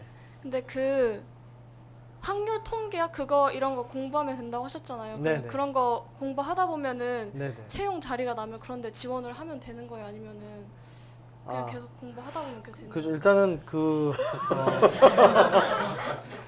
지금 대기업에서 이게 채용 공고 중에 빅데이터 큐레이터 구함 이런 건 안 써 있어요. 빅데이터 큐레이터라고 이제 검색해 보면은 뭐 삼성경제연구소, LG 뭐 경제연구소 이런 데서 되게 많은 자료들이 있는데 보면은 빅데이터 큐레이터에서 전문가들이 하는 얘기가 사내에서 양성하시오라는 게 보통 결론입니다. 왜냐면은 회사의 내부 모든 자료를 분석해 가지고 미래 예측, 뭐 리스크 테이킹을 하고 고객 뭐 예측을 하고 이런 것들을 해야 되는 건데 신입사원한테 시킬 리는 만무한 거죠. 그러니까 지금 입사를 하더라도 일반적으로 근데 입사를 빅데이터 큐레이터 보직으로 입사를 하지는 않을 거예요. 근데 보통 입사 우리 자소서 이런 거 쓰잖아요. 그때 사실은 자소서 빛나게 할 수 있는 방법 중에 하나가 저는 미래 빅데이터 큐레이터가 어느 기업이 될 수 있습니다. 실제 그런 식으로 쓴다 그러면은 신입사원 들어가자마자 빅데이터 큐레이터 절대 못해요. 왜냐면 빅데이터 큐레이터라는 거는 그 도메인에 대한 이해 능력이 되게 중요해요. 그래야지 인사이트가 나오는 거죠. 예, 그 도메인 일단 이해해야 되는데 아무것도 모르는데 무슨 인사이트가 나오겠어요. 적어도 2, 3년 이렇게 있다가 어느 정도의 도메인에 대한 이해가 나오면은 그때부터 얘가 큐레이터 이런 것들을 한다라고 한 아이였었지라고 하면서 그쪽에 어떤 부서에서 뭐 데려간다든지 그러니까 그런 형태. 근데 미래 이 사람을 보고 채용을 할 때는 상당히 매력적이거든요. 빅데이터 큐레이터라는 단어. 그러면 처음에는 그냥 자기 다른 분야로 일하다가 그렇게 지원해서 넘어갈 수 있다는 말씀이신가요? 그러니까 우리 회사도 이제 월급 받는 사람 한 1,000명 가까이 돼요. 근데 실질적으로 그 우리 회사는 빅데이터 큐레이터가 되게 중요하잖아요. 늘 예측을 해야 되는 거예요. 그렇죠. 당장에 우리 네. 그 월드컵 다 새벽인데 전화 얼마나 오겠어요? 그게 우리 지금 화두예요 지금. 근데 이 예측을 신입사원한테 예측시키면 큰일 날 일이에요 이거는. 근데 신입사원들 중에서도 통계학 전공하고 또 이런 그 전산학 전공한 애들 중에서도 실제 R이라는 이제 통계 프로그램 이런 것들이 있어요. 여러분 한번 공부해 보세요. 되게 재밌는데 그런 것들 해본 사람들을 되게 중용해요. 너희들 예측 한번 해볼래? 그리고 실제 예측 정확도 85% 이상이면은 실제 뭐 수당도 주기도 하고. 근데 그러니까 우리 회사 같은 경우 당장 쓰잖아요. 근데 이런 아까 뭐 기업들 보더라도 고객 클레임을 사실 미리 예측을 한다든지 기업도 다양한 리스크가 존재하기 때문에 리스크를 미리 예측하는 게 되게 중요해요. 그리고 판매 같은 경우에도 어떤 식으로 판매 전략을 세우느냐 대부분 빅데이터 큐레이터들이 세울 수 있어요. 그런 것들을 주도적으로 하기 위한 그런 백그라운드가 되는지 안 되는지에 대한 사실 그런 기본이 된다는 거죠. 어떻습니까? 요즘 보면 이제 R 말씀하셨지만 네, 네. 오픈 소스잖아요. 그렇죠. 요즘 네. 이제 뭐 구글에서 이런 오픈 소스 많이 나가지고 네. 여기는 학생들도 네, 네. 뭐 어떤 그 큰 솔루션을 구입하지 않더라도 네, 네. 현재 있는 데서 뭔가 본인들이 뭔가 그 자기 소셜이고 뭔가 분석을 할 수 있는 네. 그런 걸 해볼 수는 있지 않습니까? 충분히 할 수 있습니다. 오늘도 R 관련된 컨퍼런스 하나 있었어요. 그리고 실제 그 저희 회사 직원들 같은 경우는 희망자 제가 다 보냈습니다. 근데 만약 여러분들 중에 여러분들도 혹시라도 이런 뭐 R이 됐건 웨카가 됐건 이런 컨퍼런스 이런 데가 있으면 대부분 또 주변에 아시는 분들이 다 하거든요. 그러니까 저한테 뭐 혹시라도 이렇게 그냥 어떻게 갈 수 없나요? 저한테 메일을 주시면은 제가 어떻게 연결을 최대한 많이 해드릴게요. 네. 자, 또 질문가 뭐 또 있지 않나요? 네, 마이크 앞으로 마이크 좀. 네. 저는 최재규 대표님께 여쭤보고 싶은 게 있는데요. 계속 이야기를 들어보니까 많은 정보랑 트렌드 같은 걸 잘 읽어내시는 것 같은데 그런 거를 이제 잘 찝어내고 정보를 얻으시는 비결 같은 게 뭔지 여쭤보고 싶습니다. 일단은 많이 보고 많이 듣고 많이 생각해야 되는 것 같습니다. 그 방법은 뭐 많이 생각하면서 연관관계 찾는 게 좀 중요할 것 같고요. 그리고 또 하나는 여러분들한테 추천하고 싶은 방법 중에 하나는 일단 부딪혀보는 거거든요. 경험을 많이 해서 실패하는 건 실패하는 대로, 성공하는 건 성공하는 거대로 해서 그걸 바탕으로 인사이트를 좀 많이 넓히면 좋을 것 같습니다. 그리고 여러분이 앞으로 살아갈 시대는 직업이 상당히 많이 바뀔 거예요. 기존 직업이. 그래서 여러분이 앞으로 지금 100세 시대라고 얘기하잖아요. 그래서 계속해서 직업이 바뀌고 새로운 일자리가 생기고 세상이 계속 끊임없이 바뀔 거거든요. 그러니까 여러분들은 아주 이런 그 세상에 대해서 어떻게 좀 마음가짐을 가졌으면 좋겠냐면 지금 다 이런 생각 갖고 계시죠. 좋은 회사 들어가서 거기서 안정적으로 정년을 맞이해서 나의 인생을 뭐 꾸밀 거야. 그럴 확률에 있는 분들은 많지 않아요, 지금. 아주 우리가 좋은 회사라고 하는 삼성, 현대 같은 데도 사실 지금 심각한 위기 상황이죠. 사실 10년 뒤 어떻게 될지 모르는 거잖아요. 네. 그죠? 삼성만 해도 아시죠? 지금 삼성그룹 전체 매출의 50%가 스마트폰에서 나오죠. 근데 그 스마트폰이 지금 심각한 위기에 직면해 있거든요. 중국 3인방들이 100만 원짜리 스마트폰을 330만 원에 판매하기 시작했잖아요. 그래서 지금 다음 먹거리 때문에 비상이 걸렸죠. 현대자동차도 역시 마찬가지죠. 구글이 엊그제 네. 무인자동차 출시했잖아요. 그리고 우버에 투자했잖아요. 택시를 없애버리겠다고. 그러면 이거는 안정적인 회사가 어느 날 갑자기 망할 수도 있는 그런 그림이 그려지는 시대에 살고 있는 거죠. 그러니까 여러분이 지금 어떻게 준비를 하건 아마 여러분 인생 100살까지 사실 인생에서는 직업이 여러 번 바뀔 거예요. 그래서 이 직업에 두 가지가 있을 것 같습니다. 첫 번째는 이 직업을 손들고 먼저 뛰어나가서 개척하는 사람, 블루오션을 개척하는 리더가 생길 수 있을 것 같고요. 뒤쪽에 없어지는 직업에서 바둥바둥 살아남기 위해서 레드오션에서 힘들게 하는 사람. 여러분들이 어떤 삶을 살지는 여러분들이 스스로 결정하시면 될 것 같고요. 제가 추천드리고 싶은 얘기는 일단 젊잖아요. 잃을 게 없잖아요. 부딪혀보는 거죠. 이것도 하고 저것도 하고. 그래서 많이 좀 부딪혀보고 많이 고민해보고 그 다음에 또 하나 혼자만 고민하지 말고 주위 친구들하고 같이 가는 게 상당히 좋은 것 같습니다. 그러니까 지금 저도 이제 공감하는 게 최 대표님 말씀에 같이 간다는 게 맨날 술 마시라는 얘기가 아니라 그 친한 친구가 놀라는 것이 아니라 뭔가 친하지 않더라도 뭔가 같이 영화 만드시면 영화 만드는 것처럼 어떤 그런 어떤 프로젝트를 실전적인 프로젝트를 그것이 돈 되고 안 되고 간에 그런 것들을 치열하게 그런 다양한 역할을 갖고 있는 사람들과 해보는 거 그런 것이 되게 중요한 세상이 온다고 봐요. 예. 자, 그 대표님도 한번 마지막으로 여기 학생들한테 자 이렇게 한번 사람 미래가 되게 엄청 급변하고 있잖아요 지금요. 네네. 네. 한 말씀 해주시죠. 그래서. 뭐 비슷한 말씀인데 실제 서비스 기술 계속 고도화돼 가면서 굉장히 많은 기회가 도래하는 건 맞습니다. 그러니까 그 제가 창업할 때 2000년대하고 비교했을 때 지금이 훨씬 더 기회가 많거든요. 그리고 기회 그 중심 자체가 현재 스마트폰을 통해서 기회가 많이 만들어지고 있죠. 그러니까 뭐 방금 얘기하셨지만 이 우버 같은 서비스 같은 경우도 오프라인에서 뭐 사실 택시를 잡아 타고 이런 부분들을 자가 운전자들과 잘 믹스해서 사실은 새로운 스마트폰 기반의 교통 플랫폼이 나온 거거든요. 근데 이런 기회는 지금 여러분들 혹시 아시는지 모르겠는데 그 G마켓하고 UMF하고 사실 비교 대상이 옛날에 아니었었어요. 네. 매출 규모나 이런 부분들. 근데 작년에 보니까 PC 기반의 쇼핑 웹과 모바일 기반의 쇼핑이 작년에 거의 지금 그 유저 수로 보면은 PC 웹이 한 2,800만, 근데 모바일이 2,200만까지 따라갔어요. 네. 올해는 거의 똑같아질 거라는 네. 거예요. 근데 갑자기 모바일이 상승하고 있으니까 그 모바일에 사실은 그 유저들이 가장 원하는 거는 자주 바뀌는 그런 UI거든요. 왜냐면 매일매일 똑같은 볼 이유가 없잖아요. 근데 쇼핑에서 자주 바뀌는 UI는 소셜 커머스잖아요. 그러니까 실제 그 이 모바일 시장 성장이 소셜 커머스 성장에 굉장히 큰 동력이 되고 있습니다. 그러니까 이 소셜 커머스가 감히 상대하지 못하는 오픈마켓인데 이제는 경쟁 관계로 서로 보고 있거든요. 그러니까 이게 사실은 이게 모바일이라는 채널의 변화 때문에 상상치 않았던 기회들이 계속 생기는 겁니다. 그래서 여러분들 이런 기회를 미리 예측을 하고 대응한다 그러면은 정말 많은 뭐 창업이건 취업이건 오히려 이전보다는 더 다이내믹하게 이렇게 더 좀 재밌게 살아갈 수 있지 않을까 네. 생각합니다. 네. 자, 그러면 그 오늘 9시 좀 넘었는데요. 마지막으로 뭐 MC들 궁금한 거 있으면 하나씩만 물어보고 끝내는 걸 하죠. 뭐. 저도 좀 한 말씀 네네. 드리고 싶은데요. 네, 네. 아마 그 사전 질문지 봤더니 IoT 관련해서 어떻게 준비해야 되는지에 대한 이야기가 많이 있더라고요. 힌트를 좀 두 가지를 드리고 싶어요. 제가 작년부터 미래부 쪽에 자문하는 게 하나 있는데 ICT DIY라고 하는 정책이 이제 곧 발표될 겁니다.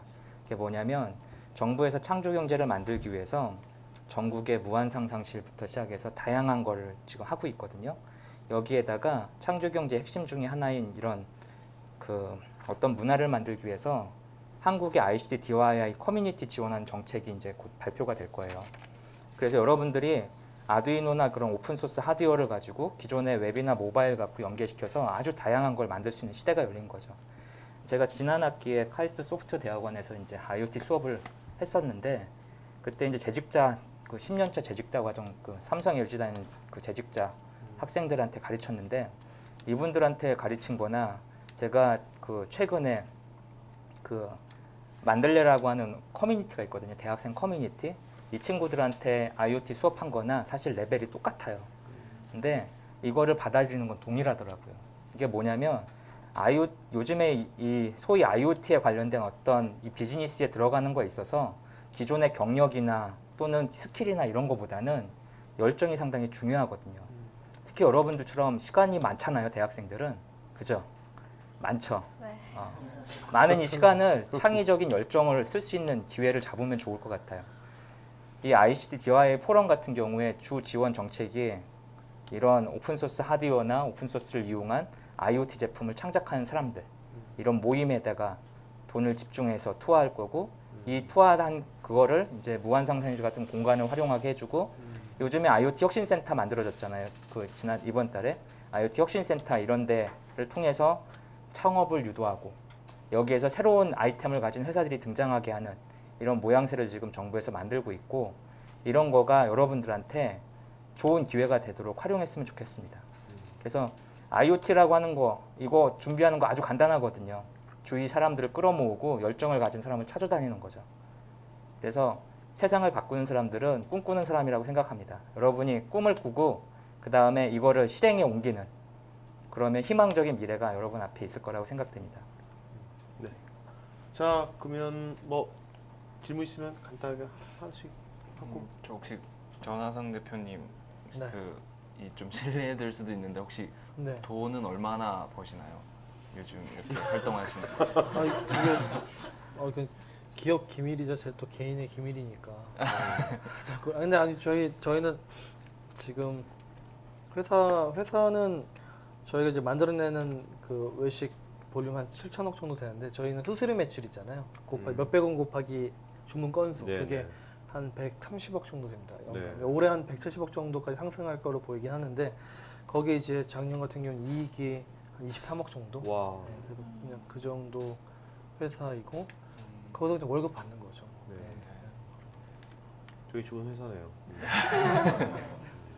또 그거. 네, 저는 아까 이제 최재규 대표님도 말씀하셨지만 전하성 대표님도 이렇게 통찰력을 기르기 위해서는 어떤 노력을 하면 좋을지 물론 이렇게 본능적으로 타고난 것도 있어야겠지만 후천적으로 노력으로 인해서 어떻게 통찰력이 좀 더 좋아질 수 있을지. 대표님 뭐 통찰력에 대해 제가 먼저 얘기할까요? 네. 그러니까 저는 사실은 인문학에서 통찰력을 되게 많이 얻는 편이긴 하거든요. 아까도 역사 되게 좋아하신다 하셨는데 저도 역사를 되게 좋아하고 또 영화도 좋아하고 하는데 지금도 영화를 그냥 습관적으로 뭐 심야 영화가 됐건 그냥 밤에 뭐 채널 CGV가 됐건 이렇게 틀어놓고 계속 보거든요. 네. 그러니까 영화에서 나오는 그 상상력들 있잖아요. 그러니까 저는 막 이런 거 보고 되게 감동합니다. 피터 잭슨의 킹콩 다 기억하죠. 제가 옛날에 되게 상상을 했었어요. 옛날에 진짜 킹콩이랑 티라노사우루스가 붙으면 누가 이길지 진짜 궁금했었거든요. 지금 붙을만 하잖아요. 등치도 비슷하고 누가 이건데 영화에 싸우고 있는 거예요. 막 그 킹콩이 티라노 때리고 막 턱 꺾고 하는데 제가 막 상상했었던 걸 누가 진짜 만들어 놓으니까 근데 그걸 진짜 몰입해서 보고 몇 번을 돌려보고 했거든요. 근데 거기 몰입하고 나는 이런 행위들 자체가 좀 통찰력을 기르는 것 같아요. 그러니까 뭔가 되게 생각하지 않았던 이런 그 행동이나 아니면 그런 영화에 대한 몰입 그리고 제가 아무튼 군 전역하자마자 읽은 책 중에 하나가 정진홍 씨 책인데 인문의 숲에서 경영의 길을 찾다 그런 책이 있었었는데 그러니까 경영학과 인문학 왠지 별개일 것 같잖아요. 그러니까 저도 지금 엔지니어이기 이전에 사실 경영자로서 포지션이 훨씬 크기 때문에 경영에도 늘 관심을 가져야 되는데 인문학 쪽에 대한 관심이 경영학에 굉장히 많은 영향을 미칩니다. 특히 당시 그 책에서 읽었었던 그 청의 삼재, 강희제, 옹정제, 공윤제 이 세 사람의 삶을 보고 제 사실 경영의 어떤 방향성에 큰 영향을 받았었거든요. 그러니까 저는 뭐 인문학 이런 특히나 뭐 영화나 이런 책들을 많이 추천을 해드리고 싶습니다. 그러니까 이게 통찰력이라는 게 어떤 지금 하고 있는 것을 전공만 뒤따판다고 해서 나오는 게 아니라는 거죠. 그렇죠. 예. 거기다 동의하십니까 두 분 다? 네, 저도 동의합니다. 예. 자기가 이렇게 보통 제가 좀 얘기 드리고 싶은 거는 대부분의 사람들은 자기 지식 수준에서 이 방향만 바라보는 경향이 있거든요. 이렇게밖에 안 보이는 거죠. 근데 이렇게 뷰를 좀 넓히고 다른 시야를 보게 되면 새로운 게 안 보이는 게 보이게 되는 거죠. 그래서 여러분들한테 추천드리고 싶은 방법은 다양한 경험을 해보는 걸 추천드립니다. 전공도 중요하지만 이것도 해보고 저것도 해보고 다양한 뷰로 다양한 경험을 시도해보는 거.